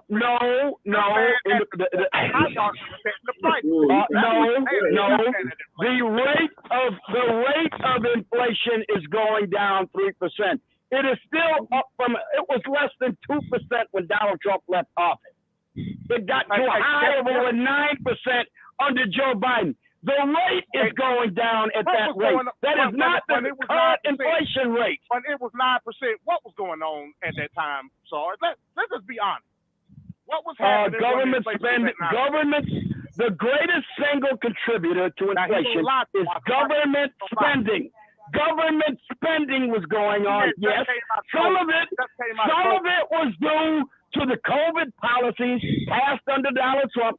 But much more of it was due to Joe Biden's coming economic policies that the market responded to. That's not true. It is true. And I can back it up with empirical and statistical evidence. You had the supply chain break, plus we were coming out of COVID, plus we had the less production of oil overseas. That caused the inflation. We were completely energy. We were a net exporter. We were a net exporter of oil under Donald Trump. If Trump would have won his second term, the same thing would have happened. The same exact thing. We were a net exporter. We were essentially, for all practical purposes, energy independent. That's not true. It is true. Look at how much oil we exported versus we imported. The net is a surplus of export.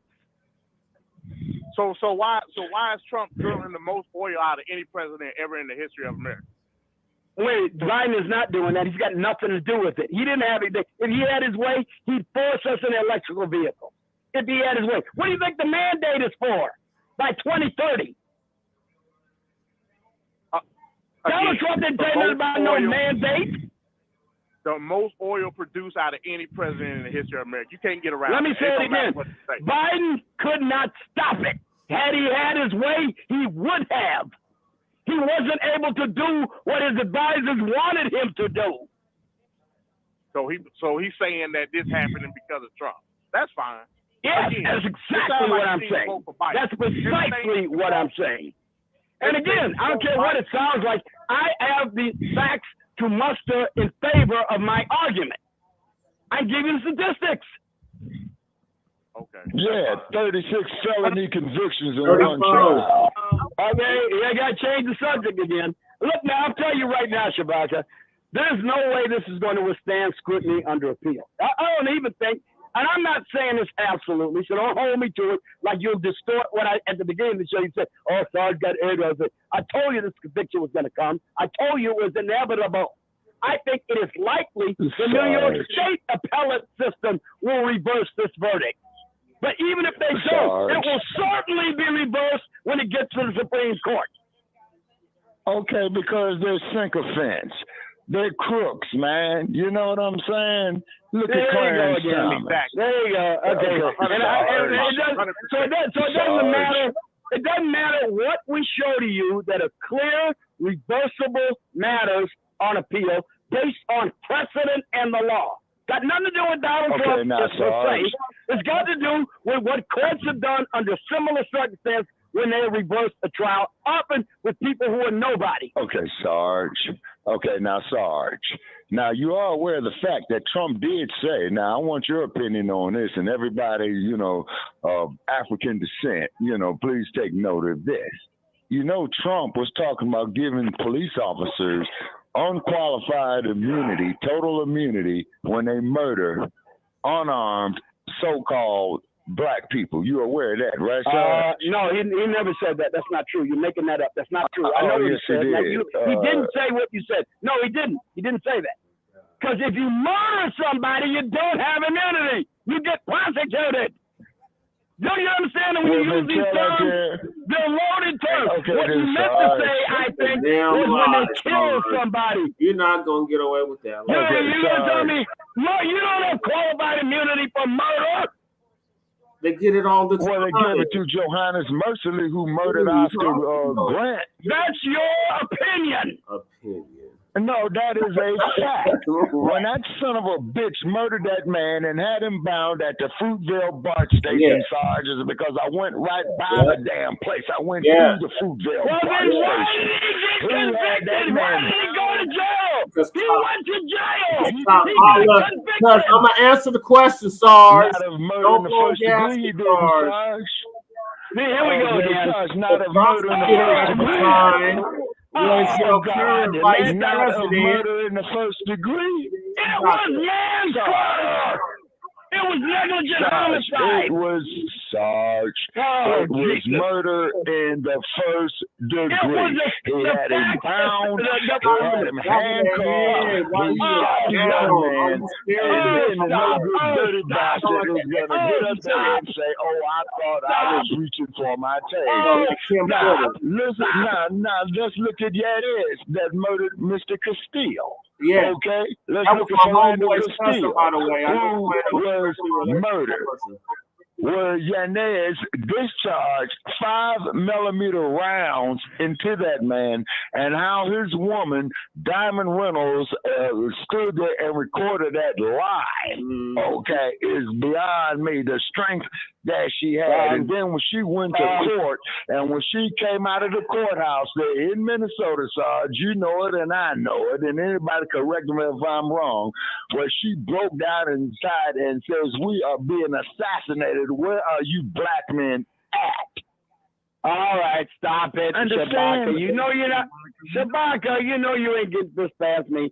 Every one of these cases you mentioned, I went into chapter and verse and looked at all the evidence and all the testimony and the videos from the squad car and everything else. You're not going to be able to get away with that with me. You should know better. No, you said many things that are simply not substantiated by the evidence. Okay, no, I got some evidence. Okay, one is my common sense and what I saw. Yeah, there you go. Now I know why we're in trouble. Because of a driving infraction, rather if it was a tag or rather if it was a turn light that didn't work. He approached the vehicle. Mr. Castile says, officer, I am in possession of my firearm. I do have my CCW permit as per state law. Okay. He was in an attempt to produce said document, and this cop, Yanez, put 5 bullets in this man in front of his wife, and the child was in the back seat. Okay, so they went on and they let Yanez walk. Sarge, what that is, sir, is state-sanctioned homicide. And the great city of Los Angeles, where Hollywood is. Okay. They raised big money. Okay. And then, not to mention of how Ezell Ford was murdered by the Los Angeles Police Department, where he was. We lost. Yeah, we're about to go on overtime, folks. Please, don't nobody hang up. We're in our last 8 minutes. Okay. And please, don't nobody hang up. Okay, hold on, Sarge. And then they go on and, okay, and thank you for calling in, MD. CMD had dropped. Okay, thank you for calling in, MD. Call back in. Okay. He's still got about 8 minutes to call back in once we go on the overtime. Yeah, he's got 8 minutes to call back in. Okay, but Sarge, but the point of the matter was that what happened with Oscar Grant, what happened with Ezell Ford in Los Angeles, and your current vice president was the Attorney General of California at the time, did do nothing about it. Goes to show, Sarge, is that this country. Also, the Attorney General, I stand corrected. In 2009, she was the Attorney General of California. Yeah, that was 2009 on New Year's Day, where Oscar Grant was murdered at the Fruitvale BART station. I've walked through that BART station. Yeah, I did. Okay. And he was murdered by the Bay Area Rapid Transit Police Department. Okay. Then, remember little Mia, who had her throat cut at the MacArthur BART station, Brother Trey, where I did the live feed from there? And that's right. Okay. Yeah. And I asked 2 of those BART police officers, I says, oh, you caught the guy that murdered her and he surrendered, right? I says, why didn't y'all shoot him like y'all did Oscar Grant? Yeah. They didn't say nothing. So this goes to show, folks, is that there is a hidden agenda to exterminate Black men. Well, I'm understand? This is why you got the Joshua syndrome. This is why you got the Joshua syndrome. This is why you got these confused ass individuals shoving ketchup up their asses, talking about their menstruating. Yeah.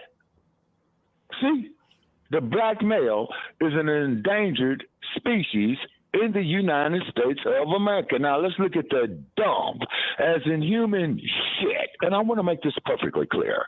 Well, he was talking about the death penalty, man, for the Central Park 5 to find out that these men were innocent, like Carolyn Bryant. Okay. Yeah. He whistled at me. Yeah, what about that? What is this obsession? Yeah, what about that, Sarge? What is this obsession that white women have to see Black men tortured? What is up with that? Or so-called Black men? I'm not going to indulge any pornographic fantasies about white women and Black men. I mean, that just... Oh, my I'm not gonna, God. I'm just not going to do it. If you want to do it, be my guest. I'm not indulging that sort of thing. I have no way of answering questions. I have no way of examining the mental state of any of the people you're speaking of, and I don't think I am not about to. Okay, but when you're talking about things like Philandro Castillo and the Fruitvale Station killer with Officer Mercel, I believe that was his name. Johannes Mercel. Yeah, he was born in Germany. Okay. There are facts in that case that were established at trial.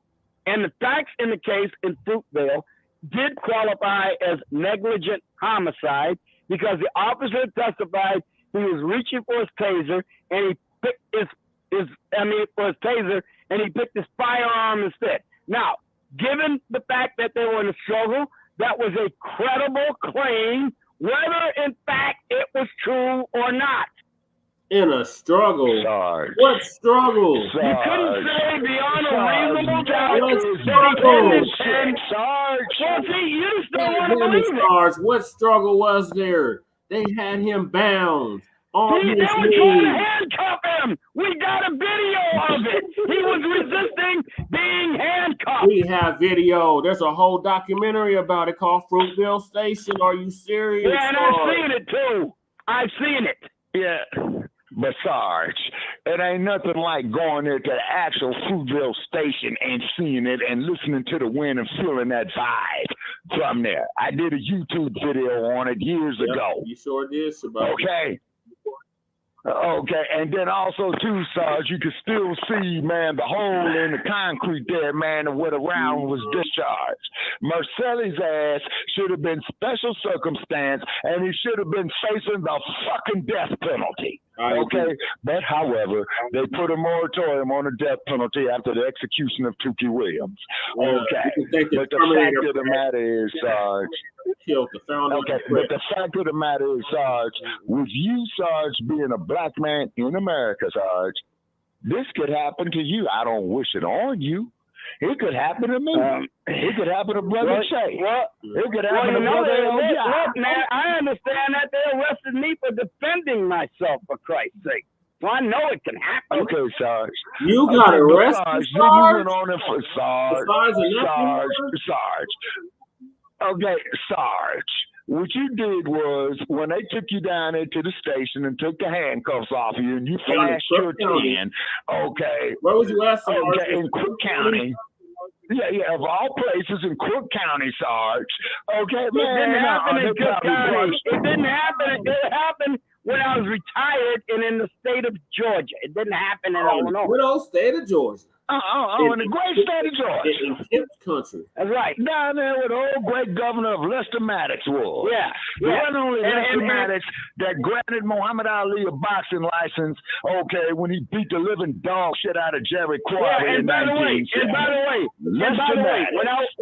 the way, when I was arrested to arrest, as you are allowed to do when you take someone into custody, you're allowed to search the person incident to the arrest. And they found my retired officer badge. They knew I was a police officer. I didn't tell them until they got the badge out. And then they searched me. They took it out of my How convenient. And then did they immediately take the cut How off? convenient. Have a good day, Mr. Sarge, or whatever. I didn't tell them I was no police officer. They took my gun. I had a 9mm pistol on me. And by the way,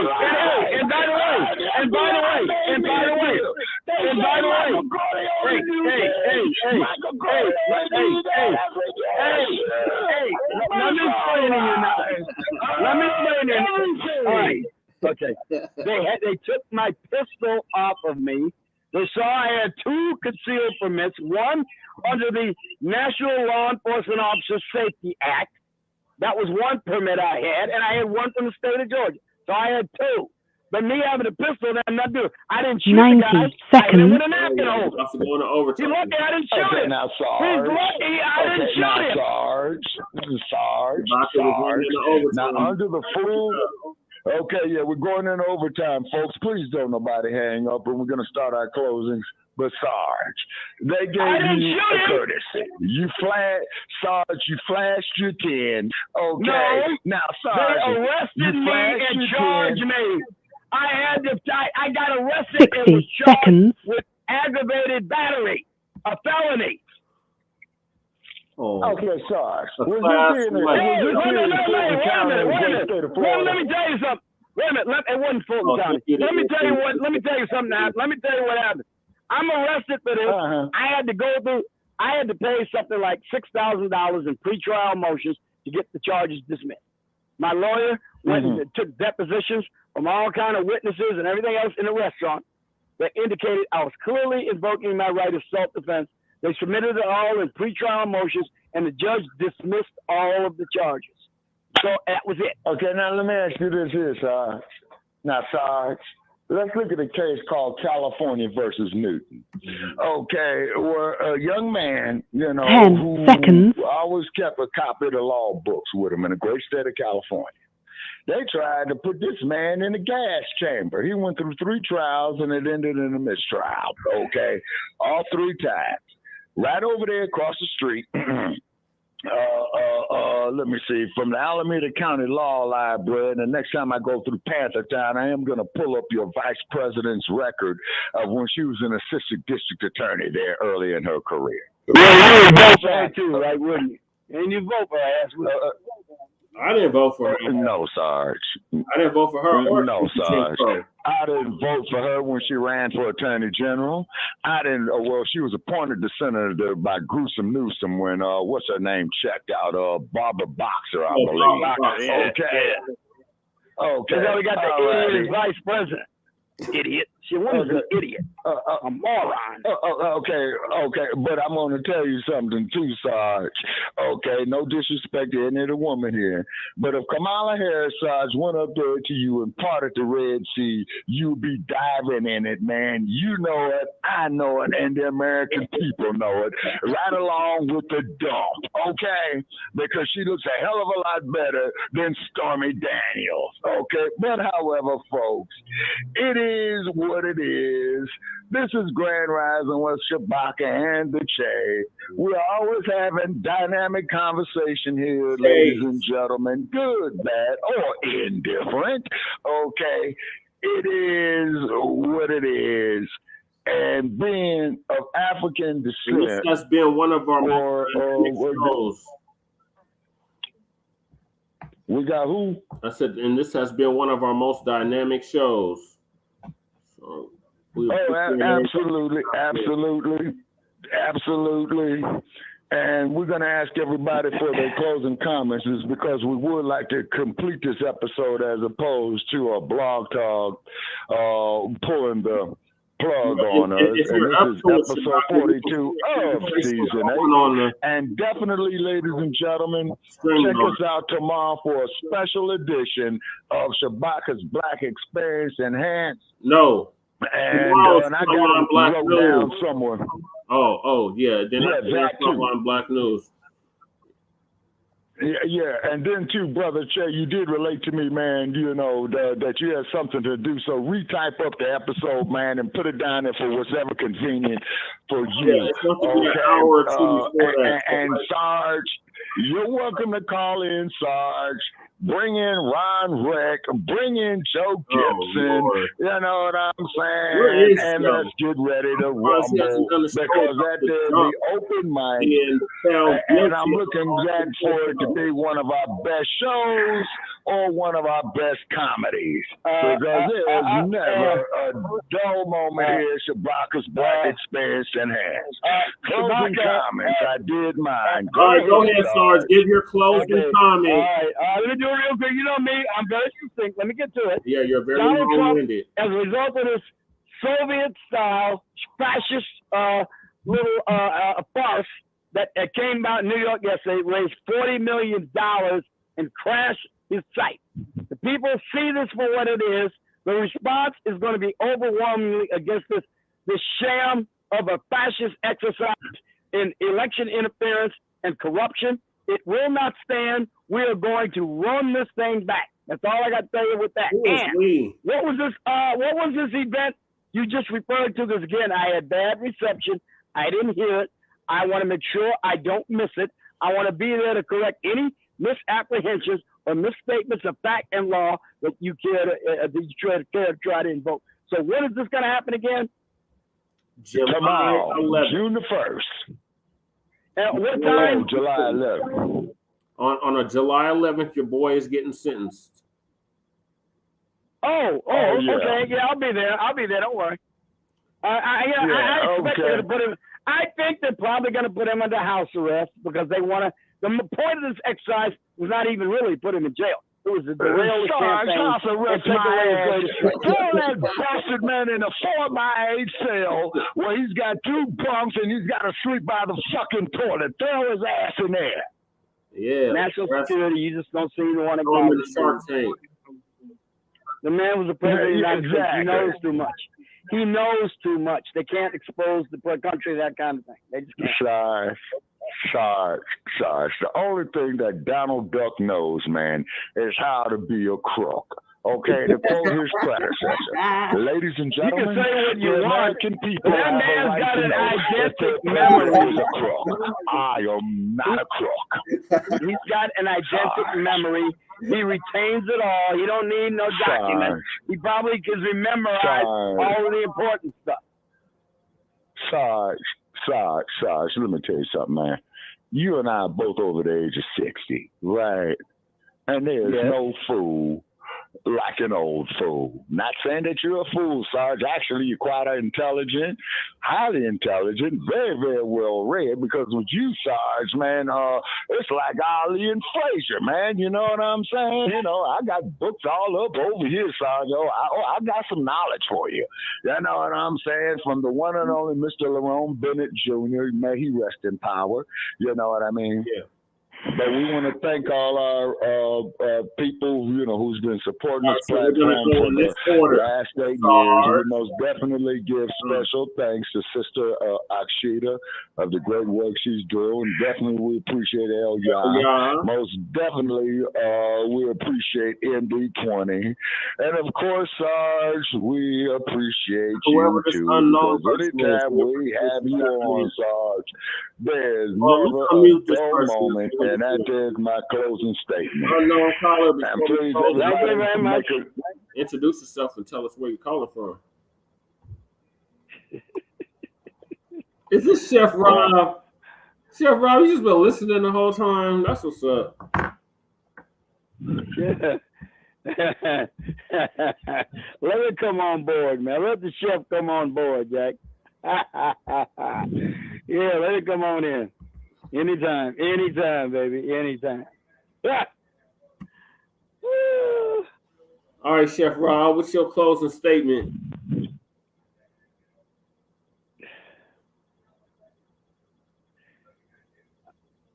I don't hear anything. Okay, well, I thought. Okay, Chef Rob. Unknown caller. I don't hear anything. Okay. Unknown caller, going once, going twice. All right, yeah. Okay, we appreciate him listening. Okay, Sister Akshita, ma'am, your closing comments, ma'am. Greetings all and high heaven to you. I'm here. This is Akshita Veda, also El Christina, my aunt, Supreme Justice, in a new wave of thinking, in one of the Trinity that has set up the empire of Nubia, in which we are bringing a new wave of thinking. And I'm here listening to the conversation taking place, and it is very clear that everyone is so very passionate about how they feel and what they think about what is going on in the United States of America, and how it's clear that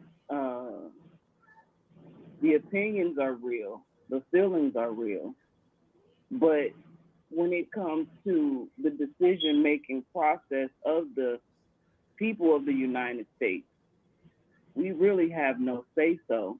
Our vote really doesn't count and it doesn't matter. So with all this energy that's being taken to converse about and debate about issues that affect us directly, because we as a people choose to talk about what they're doing rather than what we are going to do to stand up to the corruption in a way that's going to make waves of change. So that's what I'm all about. I hear you. Everything is valid and everything is real. But from the standpoint in which I'm standing, it's on the matter of change and how we as a people come together and create that solution and be that solution rather than talk about what they got going on, because they're going to do whatever they want to do with your permission or without it. Facts. Well, those are facts. Yeah. So I just want to say that facts. I'm always here for the conversation and also because it also lets me see where we are, and you know, you're speaking for yourselves, but you're also speaking from a lot of different perspectives that many other people can also understand and come into the conversation about it as well, because there's debate about these subjects going on across the board from different perspectives, and this is the perspective of Shabaka's Black Experience and Frontline News with the Chase. So respectfully, I'm here, and I get a kick out of the conversation, and I be over here laughing because y'all be funny for real, because I know it's in good fun. You know what I'm saying? And also with a place where it's like a verbal boxing ring. Yeah. And reference, you know what I'm saying? It's like a verbal boxing ring. And so if you like to see people punch on each other inside of a ring, then this is the same type of edutainment that is equivalent to verbal boxing. So I'm always here for it, and I appreciate tell everybody me coming to find you on YouTube, in. Sister We the People. Thank you. Brother L, y'all have a show on We the People YouTube channel. Make sure you sub up, like and subscribe. A new wave of thinking. We can be found on YouTube with We the People at We the People 4343, and we come on Thursday evenings. East Coast time is 10 o'clock, and from 10 o'clock to 6 p.m. on the Pacific Coast. So, I think, is Elia still on? Yeah, Elia still with us. Yes, ma'am. Okay, so I yield the floor. Thank you for having me and allowing me to speak on your platform. Oh, you're always welcome. Okay, thank you, Sister Akshita, for joining us. Okay, Elia, the floor is all yours, sir. Yes, thank you for having us, and thank you for showing up last night. I want to yield the floor because my aunt has spoken. And in our real culture, when our women speak, we men carry out their dictates for what needs to be done to secure our communities. Okay. So I just want to add, though, until we realize we are not Black people, that we have our own politics and agendas that we must meet, a lot of this conversation that we're having only supports the other side that's abusing us. So it's like every day over 350 people get up and go to work against us. When do we sit down as a people and begin to work on ourselves and employ ourselves within our own agendas to alleviate the abuse from the world on our families? Whether we agree or disagree, we have to find a point where we completely agree. Because at the top of all this politics, the Republican and Democrat, they agree on one thing. These people with this dark-skinned nappy hair, they will never be overrun. And that's what they agree to. So when do you and I agree that we need to rise without thinking about being over them? We need to rise as a people. And I'm going to say this, we cannot do it lawfully as Blacks and African Americans, because those are fake people made up by their political, racial, white supremacist agenda. Peace and love, and thank you. All right, Brother L, it's always a pleasure. You're always welcome on. Okay, and then that was amazing. Okay, and then I'm going to ask the chef, for his closing comments. Unknown caller, Chef Rob, you with us?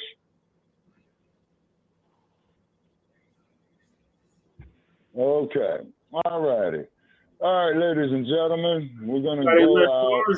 Wait, did Sarge already give us closing? I got to give my closing. All right. We appreciate y'all. Oh, yeah. Go ahead, Brother Che. I'm sorry. Then the Sarge. Or go ahead, Sarge, and I'll close us out. Go ahead, Sarge.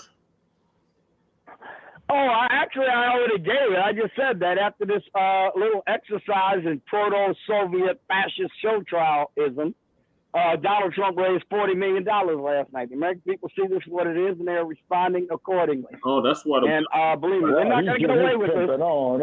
This will meet the very definition of a Pyrrhic victory. Okay, Sarge. All right. Well, thank y'all for tuning in. All right, Shabaka and the Chase. The dump as in human shit. My ass got arrested. And we want to make that perfectly clear. Yeah. Convicted and charged and convicted of 34 counts. But that was not even the topic of the show. The topic was the brain dead refused to be resurrected. We had a discussion about these House Negroes who have pretty much sold out the Black community to racism, white supremacy. The Blacc Mayors, the Blacc Police Chiefs, the Black governors, the Black presidents, what have you, do not care about their own people. Shabaka is tired of the prepackaged bullshit. And we had an open mic discussion, and we led, unfortunately, with the dump getting convicted. But the main purpose of the title is why are people that look like us, Black faces in high places, why that does not equate to anything beneficial for the masses of our people, whatever we choose to identify as. We over here, we're Black. Some would say Moors. Some would say Hebrew Israelites, whatever, Nubian, whatever may have you, Ethiopian. But we are for our people first. So we had a very spirited discussion. We appreciate everybody that tapped in. Brother El y'all and Sister Akshita are always welcome on our platform. Chef Rob, appreciate you just listening in. Matt just tapped in on the YouTube. He said he's gonna listen to the playback. Yeah, you definitely want to do that. It was a very lively show this morning. And you can join us tomorrow. We're gonna have a special edition of Shabaka's Black Experience Enhanced at about I say about 4 p.m. Mountain. So that would be like 6 p.m. in the East. Okay, which would be 3 in the Pacific. Yeah. Correct, Shabaka. Okay, yeah. And what okay, 3 in the Pacific. Okay, on that one right there, Brother Che, that there is pretty much open mic. Okay. So we're gonna have another open mic. Yeah, I believe. Tomorrow, so make sure y'all tap in. We're gonna simulcast it on the StreamYard as well. So y'all be able to check it out on YouTube and Facebook on Frontline Black News page. So I'm gonna leave with this. We are under the system of racism and white supremacy that controls all 9 areas of human activity. That is economics, entertainment, labor or education, labor, law, politics, sex, war, and religion, and some say health and nutrition.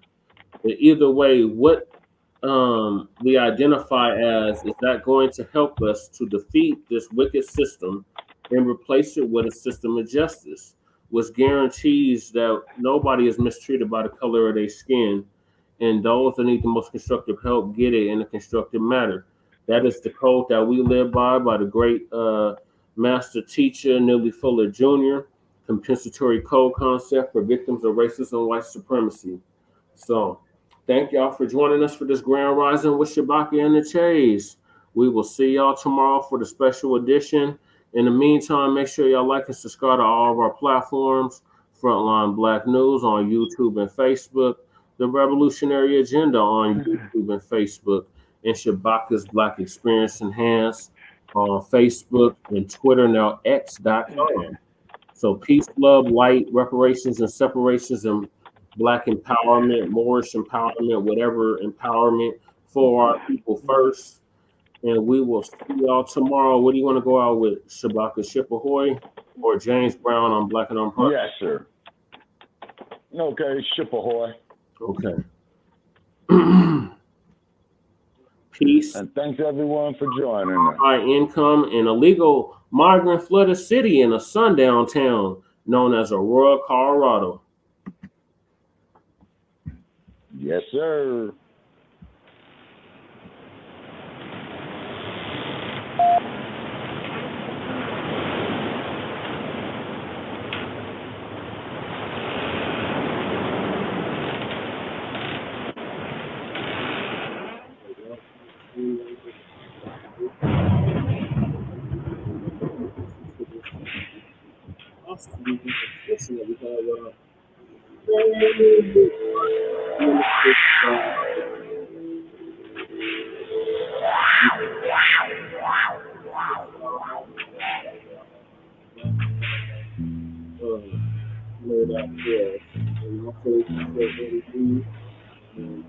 in the show as well.